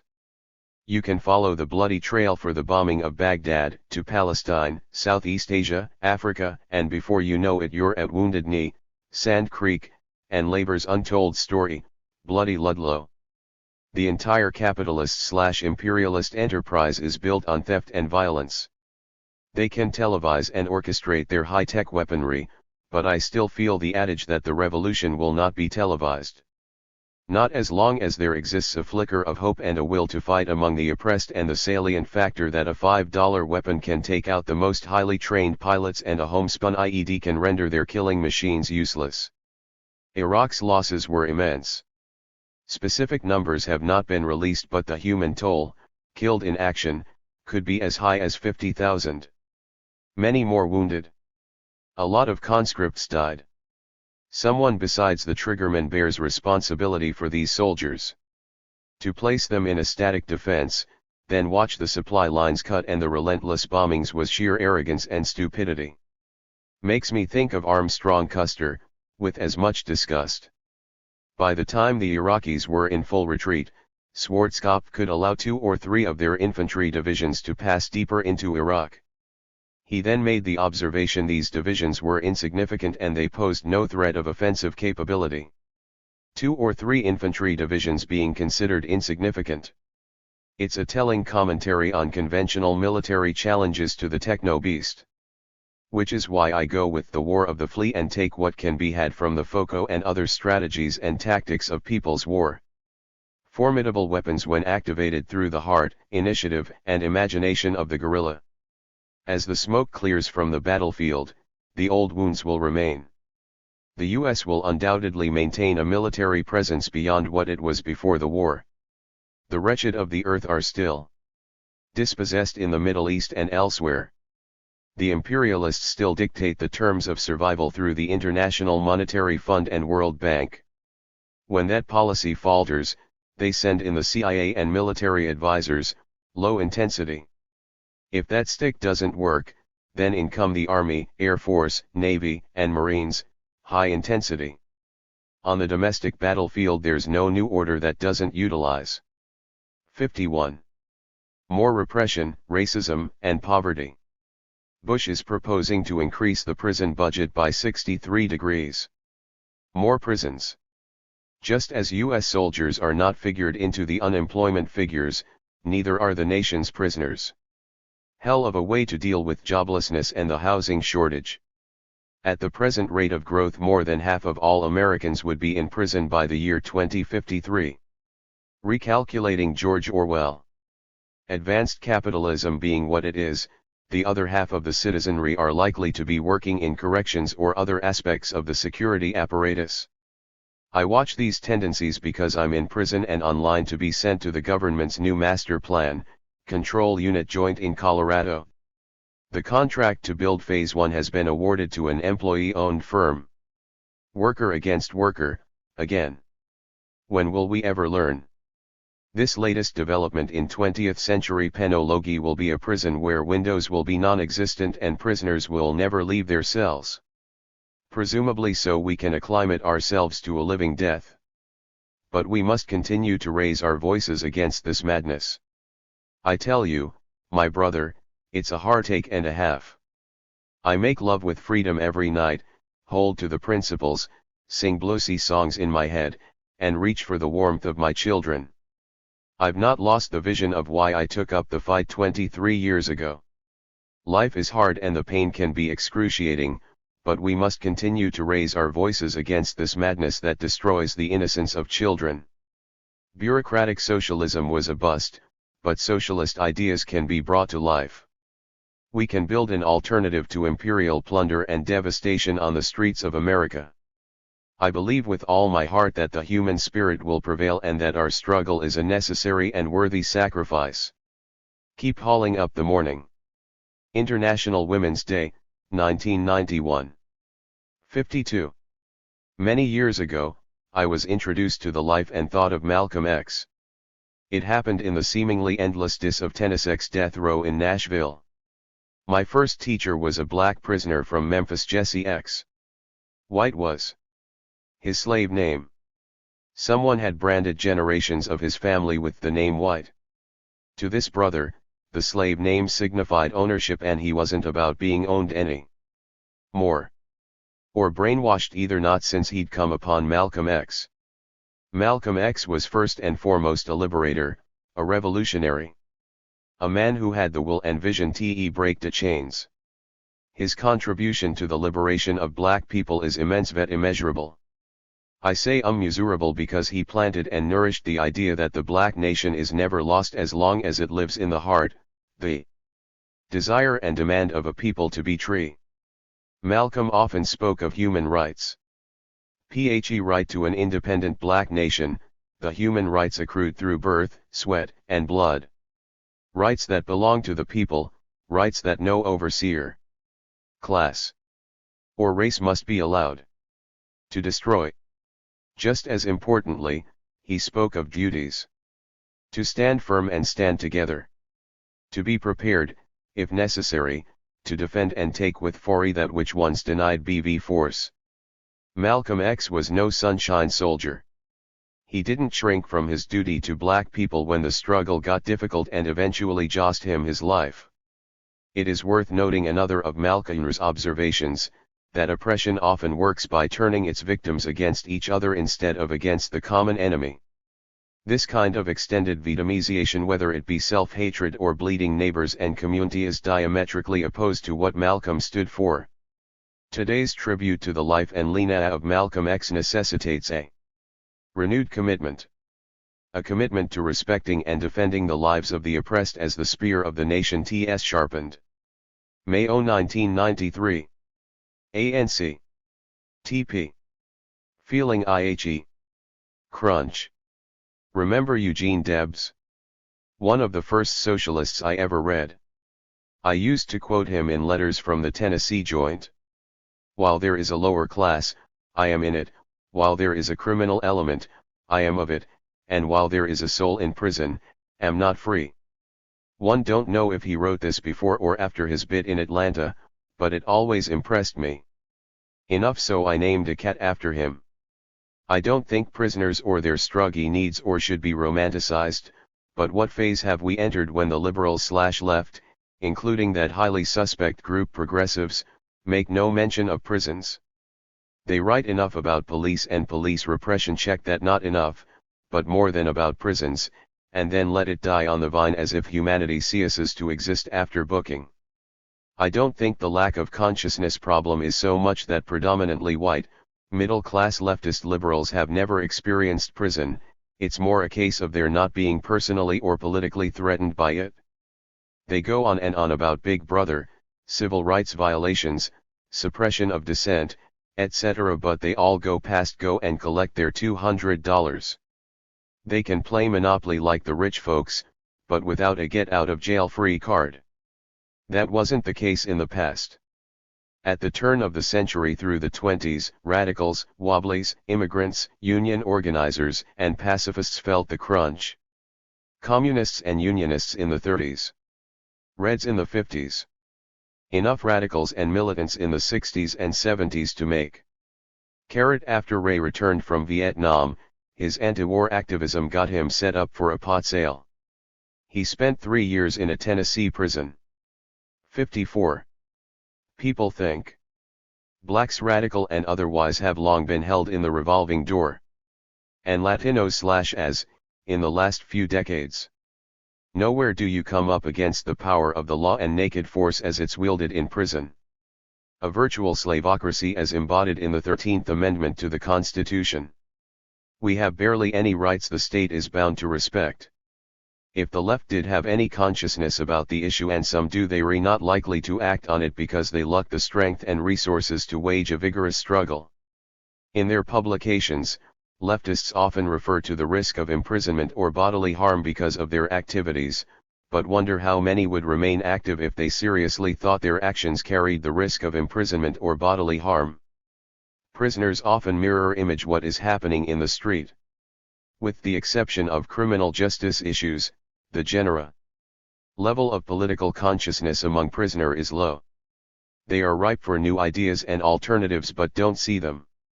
Which is understandable, given that there are no organized movements presenting any offerings. This is a period of near total abandonment for prisoners. Combine that with the conditions of survival and it tends to breed an unhealthy cynicism. Many Marian prisoners have been involved in individual and group acts of resistance over the years. For their efforts they've been subjected to beatings, torture, solitary, more time, the whole 9 yards. They see nothing positive coming out of any of it except maintaining their integrity while staring down the worst abuses. They get no support outside, and solidarity is lacking inside. Their hopes hinge on one more crack at the streets. One more payday or payback, and a period of total abandonment. Hell has no fury like that of an enraged ex-convict. For 5 years now, prisoners have been sentenced under the new guidelines of mandatory terms with no parole. Young dudes are coming in with B time. You can't do time on the installment plan anymore, the sentences are too steep, with no parole release.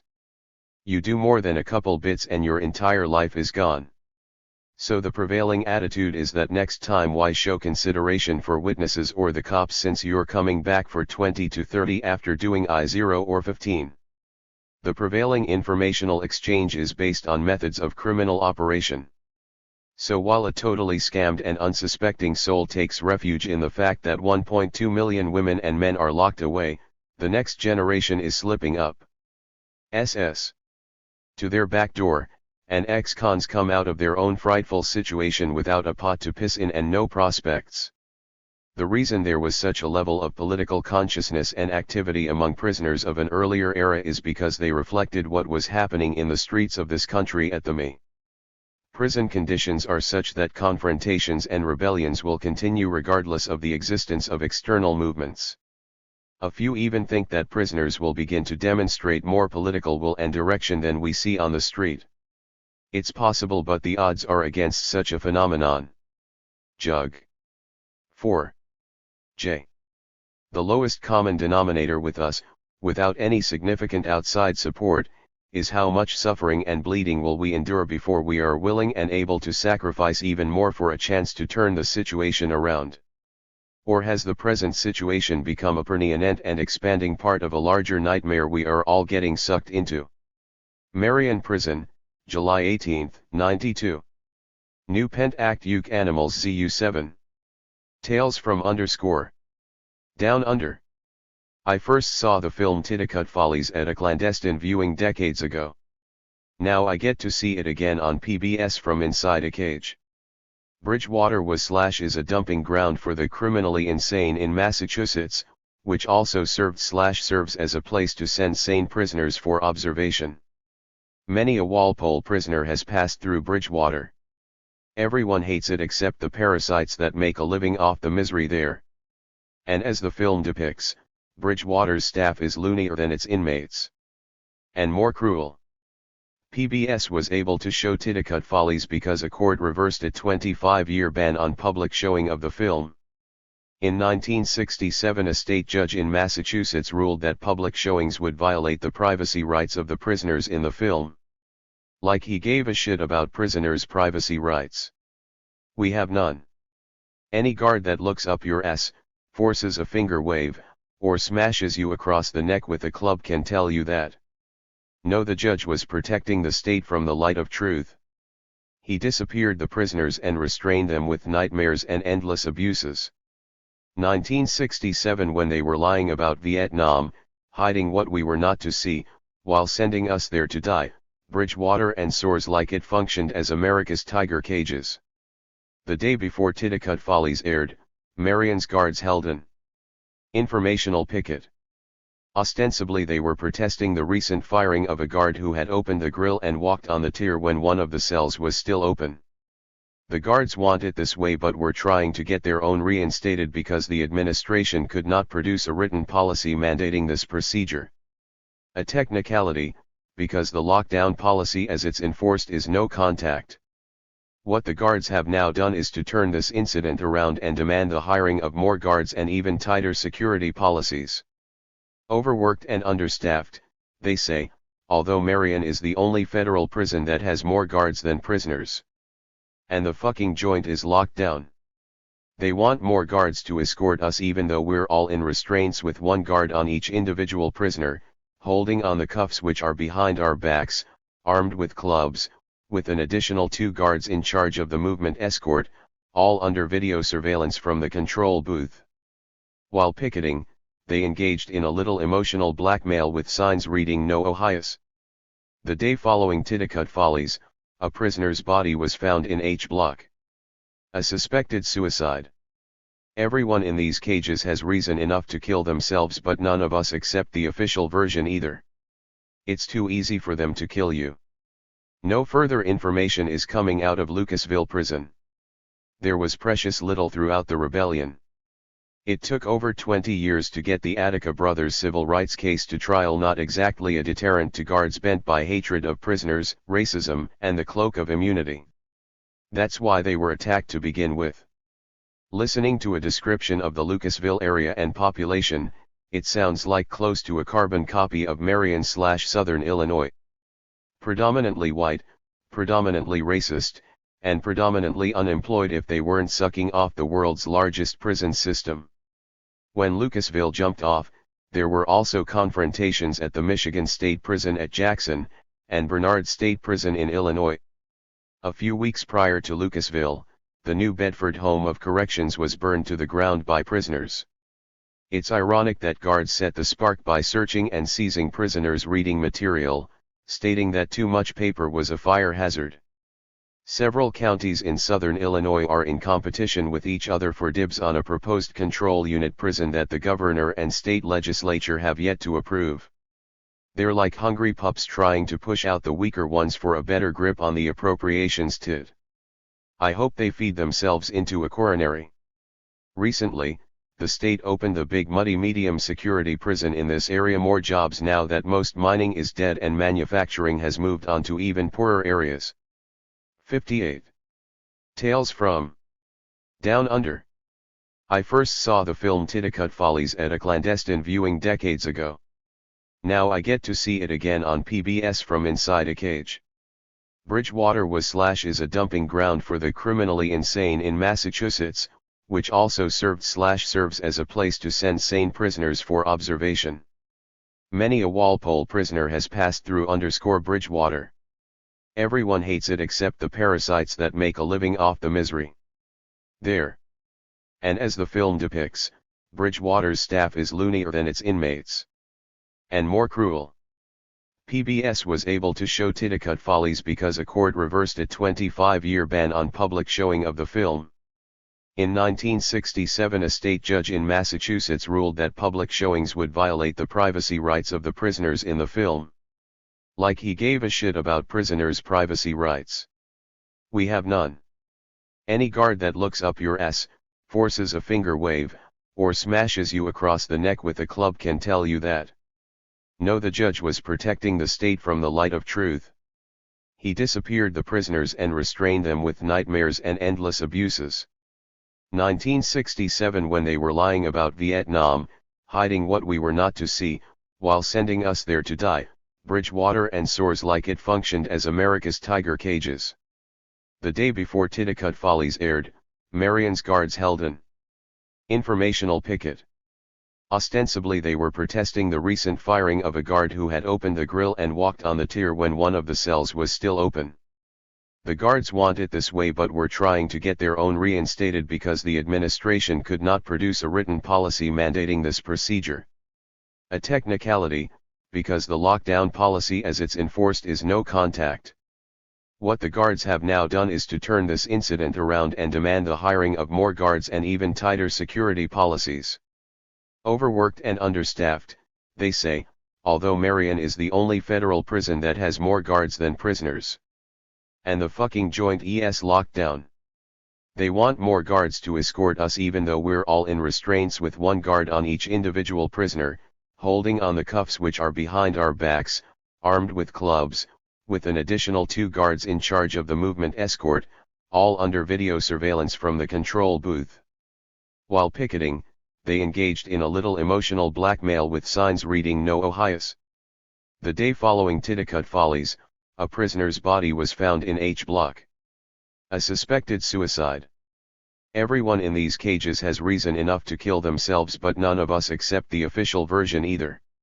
It's too easy for them to kill you. No further information is coming out of Lucasville prison. There was precious little throughout the rebellion.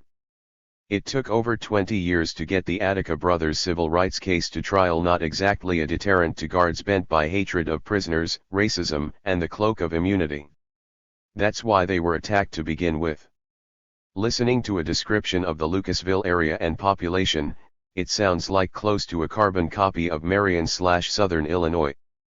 Predominantly white, predominantly racist, and predominantly unemployed if they weren't sucking off the world's largest prison system.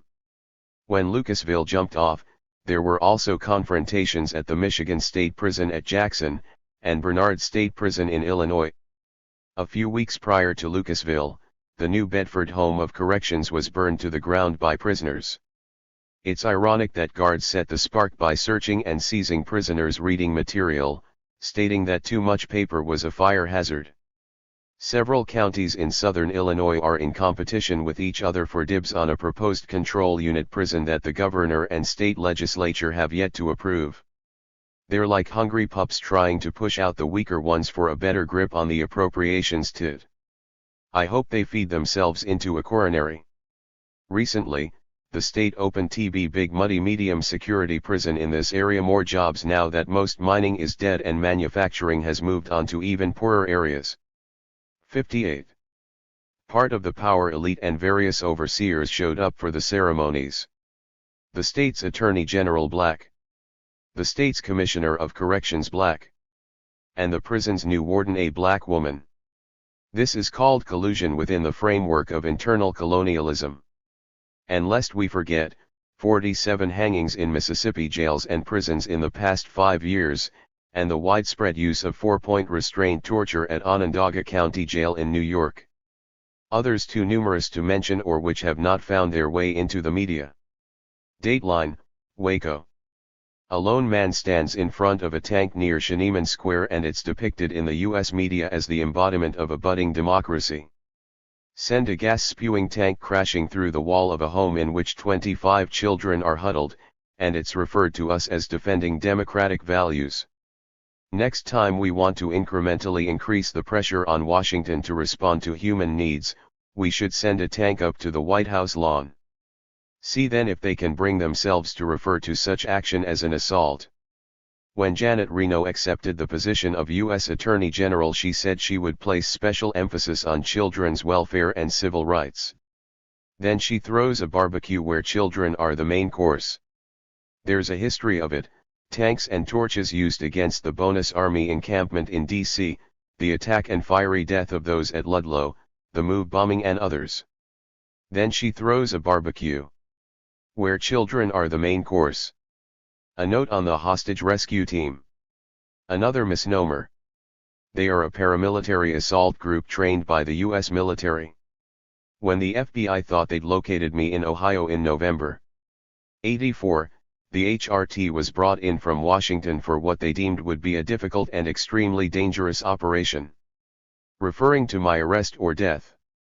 On a moment's notice, they brought with them specially armored vehicles. Most were armed with MP5 automatics. They then joined forces with the Boss Luke FBI task force. There were approximately 50 at the point of arrest.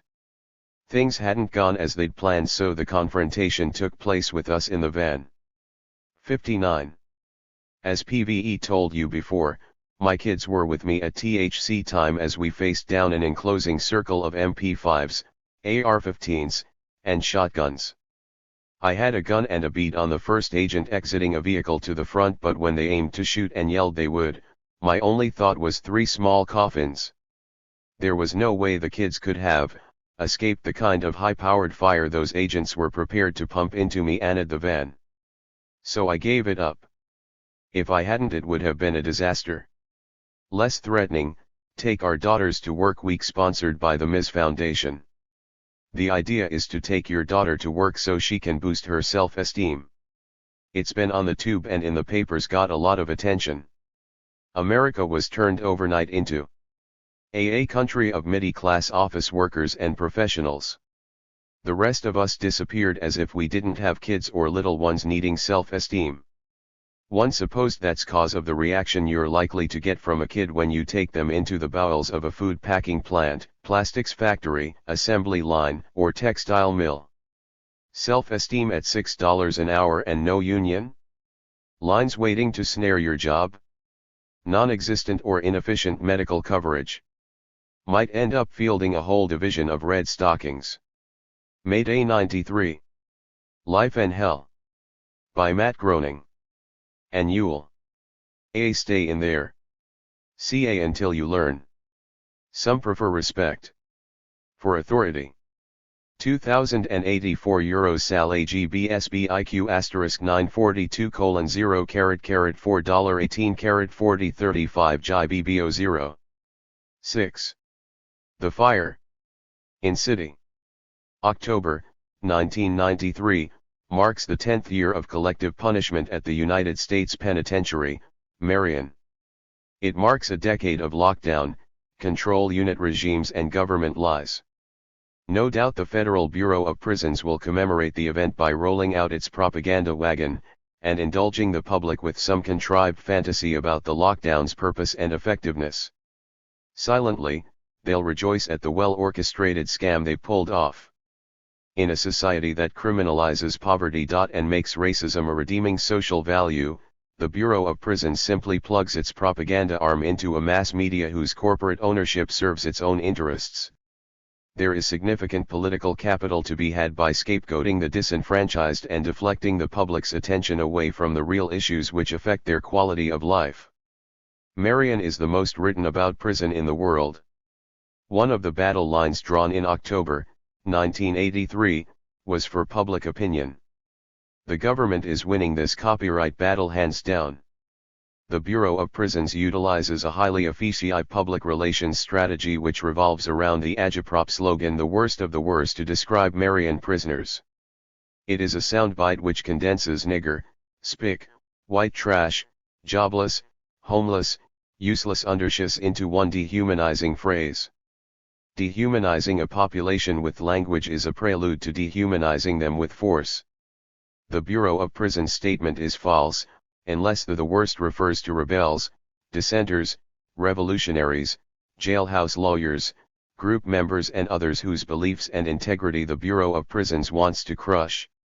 It is false when one examines who is sent to Marion, and why they're here.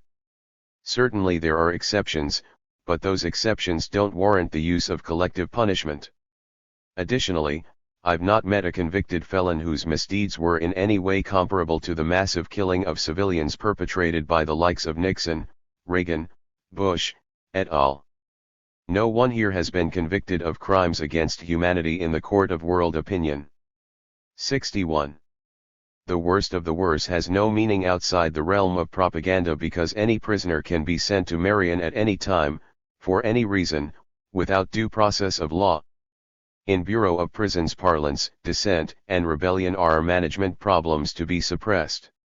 What it feeds the public is designed to secure support for such schemes.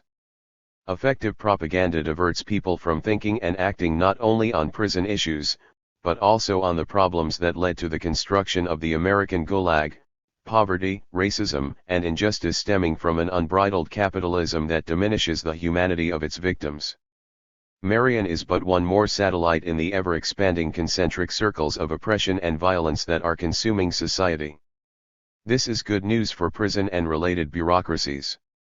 Instead of being hung out to dry, these parasitic purveyors of misery are relishing their careers, fattening their wallets and passing themselves off as guardians of the sliced white bread culture.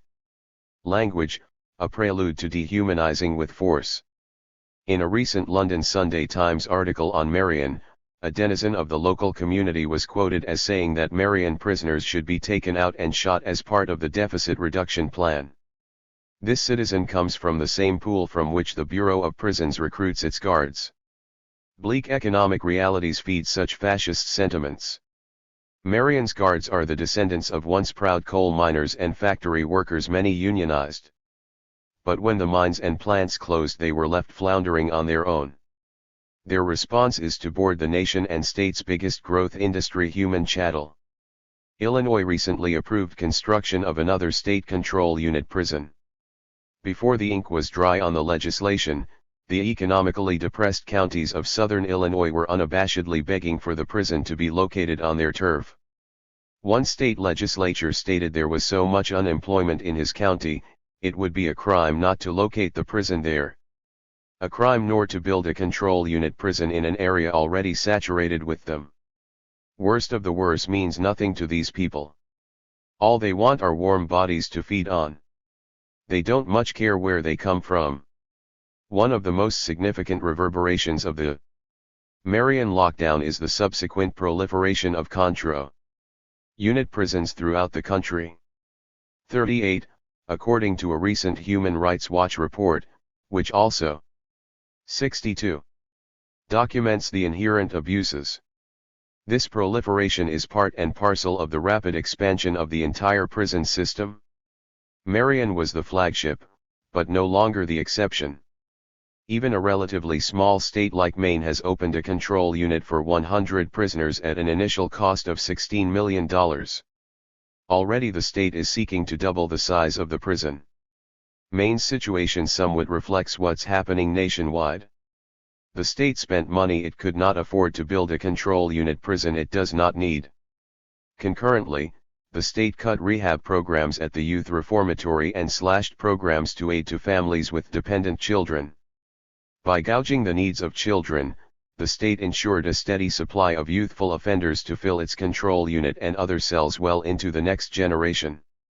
New York and Florida have come up with their own creative fraud by diverting funds initially allocated for the homeless and social welfare programs, to fund prison construction and operations. Propaganda that promotes control units as effective against crime in and out of prison perpetrates a cruel hoax on an unsuspecting and too often gullible public. Like most government bureaucracies, the Bureau of Prisons hides the cost overruns from a public who will foot the bill. In real terms, more bang for the buck is quickly eroding their false sense of security.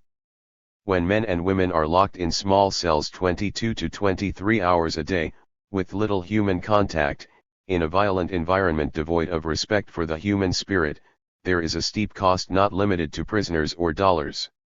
Certainly the prisoners suffer. And much of it not played out in violent prison incidents is internalized in an organic time capsule.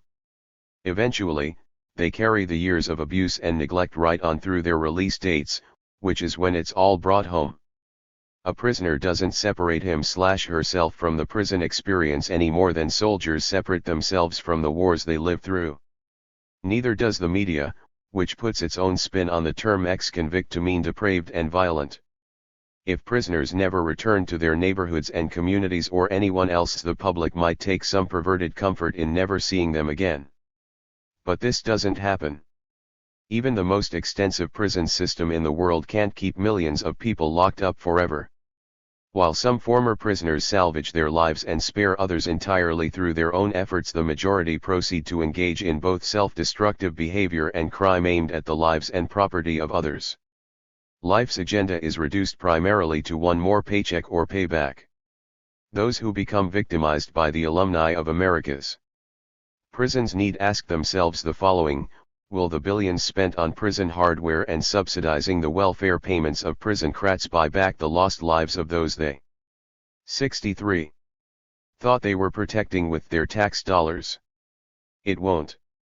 The funds that could have been invested in human services and community development were pissed away down bottomless sinkhole of violence, heartache, and the illusion that repression will provide security.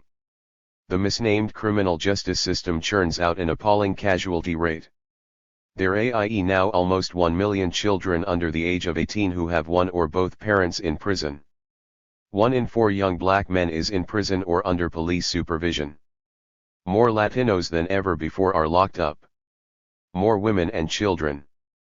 More of everyone whose lives are plagued by poverty and racism.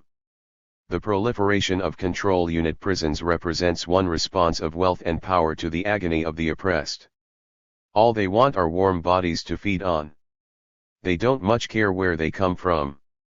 Early in the lockdown, Marion prisoners put up a stiff resistance. Whether in this prison or elsewhere, the majority have been subjected to police assaults, beatings, gas, clubs, prolonged restraints, drugs, anal probes, stun guns, humiliations, degradations, harassment, psychological rape and mistreatment of all sorts. The US calls this torture when referring to other governments. It's not like we haven't been there. Little positive has come of it other than maintaining our personal integrity. Earlier in the lockdown we had important outside support. Now that most of this support has worn out, a cloud of pessimism, if not cynicism, descends over the entombed. During the 10-year reign of the Marion lockdown, prisoners have attempted to redress their grievances through the federal courts. They got nothing but a judge's spiteful decision that sordid and horrid conditions do not violate constitutional rights. The many prisoners who testified about beatings and other rights violations were dismissed as liars. Congressional subcommittee hearings did little besides enter Marion's devastation into the public record. This isn't to say that judicial and legislative efforts should be abandoned. There is pending litigation by control unit prisoners in other districts that 64 may produce different results. And various state legislatures may respond differently to their constituents' concerns. Yet given the prevailing political climate and the entrenchment of the Marion model, little is likely to come from this approach other than a belated civics lesson. The Bureau of Prisons cannot continuously apply heat to Marion without allowing some steam to escape, unless they want the place to blow up. The Bureau of Prisons' efforts to contain organized resistance and picking off individual efforts is rooted primarily in the control unit regimen, isolation, separation, controlled movement in restraints, limited communication, and the selective use of violence. An environment devoid of respect for the human spirit. But there is more. The answer also lies in the Bureau of Prisons' arbitrary use of control mechanisms that begin with who is sent to Marion, and why they're singled out. The process continues more arbitrarily in determining who leaves Marion, and when. Clear conduct alone will not get a prisoner out of Marion.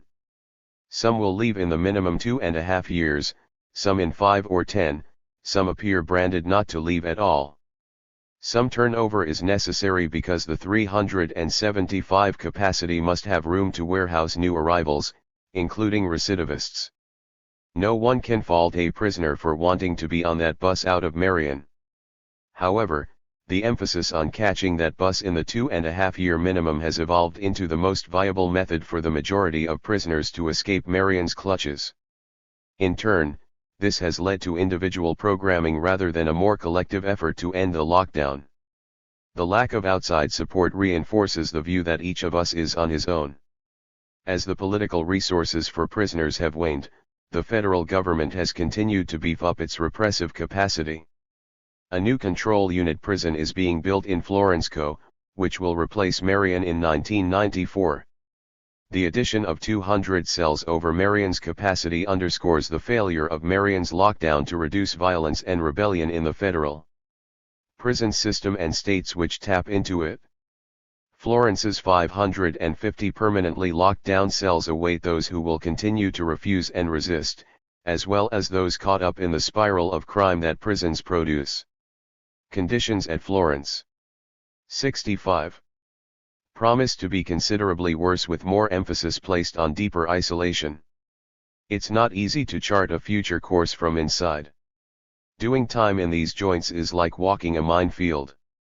The Florence prison will present new challenges and other control units are cutting their teeth. We know from Attica, Lucasville, and 100 other rebellions, both organized and spontaneous, that stiff resistance will continue. Some of it will be violent. We also know that as captive slaves we are extremely vulnerable to offensive violence and retribution by the guards. For this reason, some matters are best left to clandestine maneuvers. What's clear to me now and has been since I first did time in 69-7 is that no matter how much litigation and legislation is filed and defiled, the road to building a prisoners' movement is paved with solidarity. Irrespective of individual differences and group affiliations, we all have a common bond on which to stand together. Solidarity is our greatest weapon, bar none. Additionally, outside support is critical. A necessary lifeline involves family, friends, professionals, and political activists. We urgently need a stronger voice. And everyone inside and out of prison walls can help build it. Ultimately, control units like Marion must be shut down. But in the meantime, attitudes with a political consciousness, adoption and application of the United Nations Standard Minimum Rules for the treatment of prisoners, outside observers taken together, can open a new front in the struggle for justice. September, 1993. DYQ 4. 3. 1. / Protest is when I say, I no longer accept this or that thing.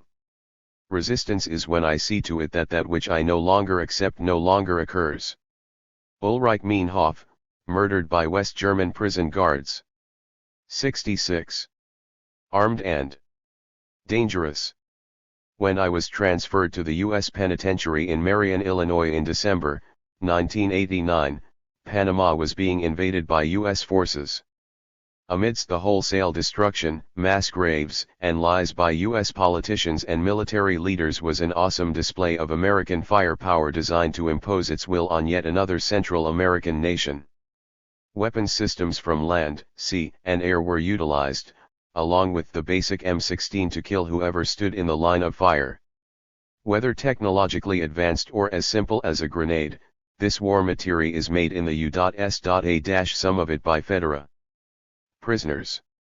The Federal Prison Industries, JNC, is one of the manufacturers that supplies military equipment to the bloated U.S. war machine. Unicor has served this function since 1934 under contract to the War Department, now known euphemistically as the Department of Defense.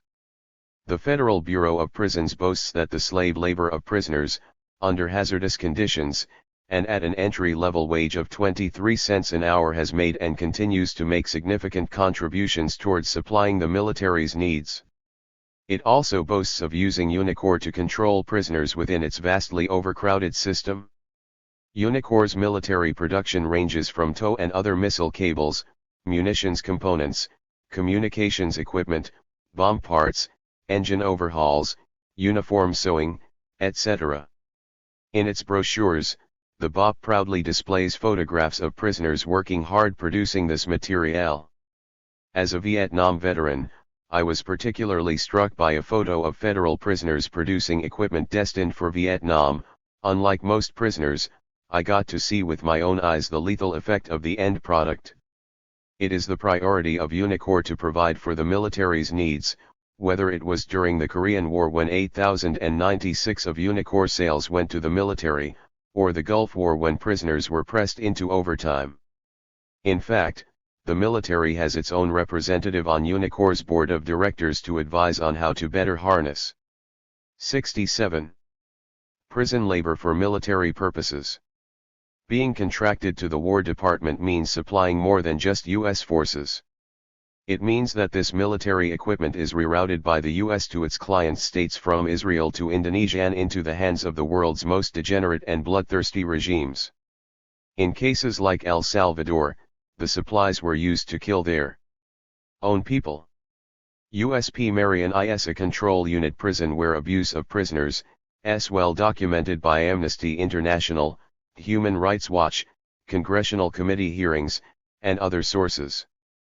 In the never-ending lockdown there is little to engage the intellect, an abysmal lack of stimulation and recreation, and no work with which to labor. With one exception. The prison administration has designed a scheme whereby prisoners deemed suitable must enter a period of involuntary servitude in the pre-transfer unit before approval is granted for transfer to a less brutal prison. It is a scheme the administration exploits to the hilt because they understand that Marion prisoners are desperate to leave its punishment cells, isolation, and tomb-like conditions. While all federal prisoners are required to work, they are not required to work Unicor, though 26% do so. Most prisoners opt to work in other areas such as food service or maintenance, or pursue the very limited educational or vocational programs available. USP Marion is the single exception in the federal prison system because it mandates that prisoners work Unicor as a condition of transfer. They only work at Marion's. Unicor is military production. Marion's operation is an extension of a larger operation at the federal prison in Lexington, Kentucky, so its production and profit figures are not individually computed. In a typical year, Lexington fills 800,120 orders for the military, totaling $12 million. The Bureau of Prisons has parried Freedom of Information Act requests to disclose detailed information about war production at Marion. However, this much is known: Unicor Marion produces electronics communication cables which it sells to the War Department. These cables are used in various ground vehicles, such as tanks and armored personnel carriers, and production line supervisors have bragged that the cables are used in helicopters. During the Gulf War, the prisoners working Unicorn Marion were compelled to do overtime production. Whatever its finite specifics, the military application of the electronics cables is essential to many weapons systems and platforms. In modern warfare, the term military hardware encompasses advanced weapons systems in which electronics often provide a more destructive function than the soldier's rifles. During the U.S. war on Iraq, for example, bombardment by electronically enhanced munitions on water treatment plants spreads a bacteriological 68 assault on all those people whose lives depend on that water.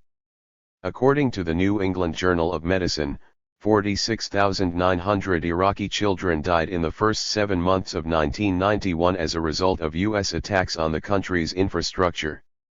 Besides pilots and gunners who never see their victims, what's used to coordinate and propel mass destruction are the essential components of war, right down to the vital electronics and communication cables.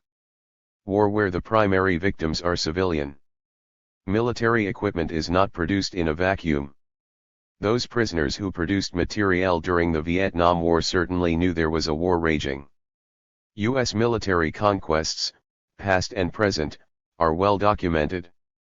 Perhaps less well known, though equally significant and well documented, is the government's diversion of weapons and military equipment to serial killers disguised as heads of state. Unicor's military production is part of an extensive pipeline that feeds the world's largest weapon exporter. Dill. Sustenance obtained from the spirit of resistance. The U.S. has made much of China's use of prison labor for textile and other exports to the U.S. market. This is said to be a human rights abuse. The latest controversy revolved around Christmas tree ornaments manufactured by Chinese prisoners and exported to the U.S. To my knowledge, no one has ever been killed by an attack from a Christmas tree ornament, yet tons of military equipment for which U.S. prisoners have provided essential components are exported to bomb, blast, and terrorize their ultimate recipients. For me, being a revolutionary is the best way to live. Capture and imprisonment involve adjustments, but have not made me repentant for a lifetime of anti-imperialism and struggle for justice. I was sent to Marion because of my political beliefs and associations and will likely remain here unless I repudiate them, which I will not do. For me to engage in the production of military equipment as a condition for transfer would be a repudiation of my political beliefs and principles.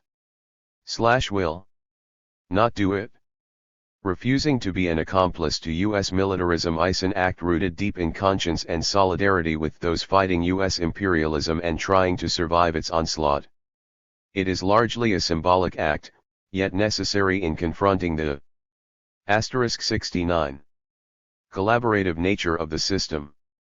During the recent attack against Lebanon by U.S. supplied Israeli forces, every newspaper, magazine, and newsreel image of the subsequent atrocities, hundreds killed and wounded, hundreds of thousands made refugees, shows a steady movement of U.S. manufactured weapons and equipment.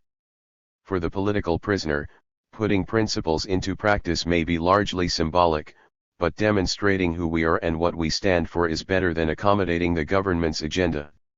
It's important to remember that however small the resistance, someone always steps forward. The magnitude of crimes perpetuated by the U.S. must be opposed, and this cannot be done without risk and sacrifice. The lack of an organized and wider resistance, though lamented, does not negate individual and small group action. History is replete with their examples and their corpses, from the White Rose activists who opposed fascism to the first and few guerrillas of the Sandinista Front for National Liberation, from John Brown to the industrial workers of the world who were sent to prison in droves, to Malcolm X and the indomitable George Jackson. For each of them there are the countless unnamed. The only reward short of victory is the sustenance obtained from the spirit of resistance. It is not a decision made without consequences. The government's and the BOP's iron fist gives no quarter to revolutionaries, rebels, and dissenters. It's part of Marion's mission to destroy an individual's identity and community ties. One warden stated that the purpose of Marion is to control revolutionary attitudes in the prison system and society at large. Rather overstated from a bureaucratic windbag, but the fact remains that Marion is repression personified in a social experiment. Any outward indication that a prisoner does not conform to Marion's dictates and he is condemned to incessant isolation. For the transgressor there will be no relief, no step closer to personal freedom, no embrace of family and loved ones, no access to expanded work, education, or recreational opportunities, no shot at parole. Added to the burden is the public's indifference and the response of the liberal left, who view prisoners with contempt and political prisoners with hostility. Yet, through all the years and for all its evil ways, Marion has not destroyed me. All that can destroy me are guards, medical neglect, or a prisoner who doesn't have his head screwed on right. There's an axiom here which declares that all who enter these walls will eat much shit before leaving. It's inherent in Marion's mission. But eating shit is qualitatively different than producing war material that's used to put someone else in their grave. Someone else who also experiences a steady diet of 70. Oppression. Someone who does me no harm. It's been 26 years since I moved as soldier among the Vietnamese people, with rifle in hand, desecrating their land and seeing the ill, the infirm, the wounded and dying of those I was assigned to enlighten or light up about the virtues of U.S. imperialism. After my discharge, I joined Vietnam Veterans Against the War, a group of conscience-ridden and war-weary vets who rejuvenated a lethargic anti-war movement when the U.S. bombing of Vietnam was at its extreme. Overlapping with Vietnam was the war in America's streets, fought in places like Newark, Detroit, Pine Ridge, Attica, Humboldt Park, East L.A.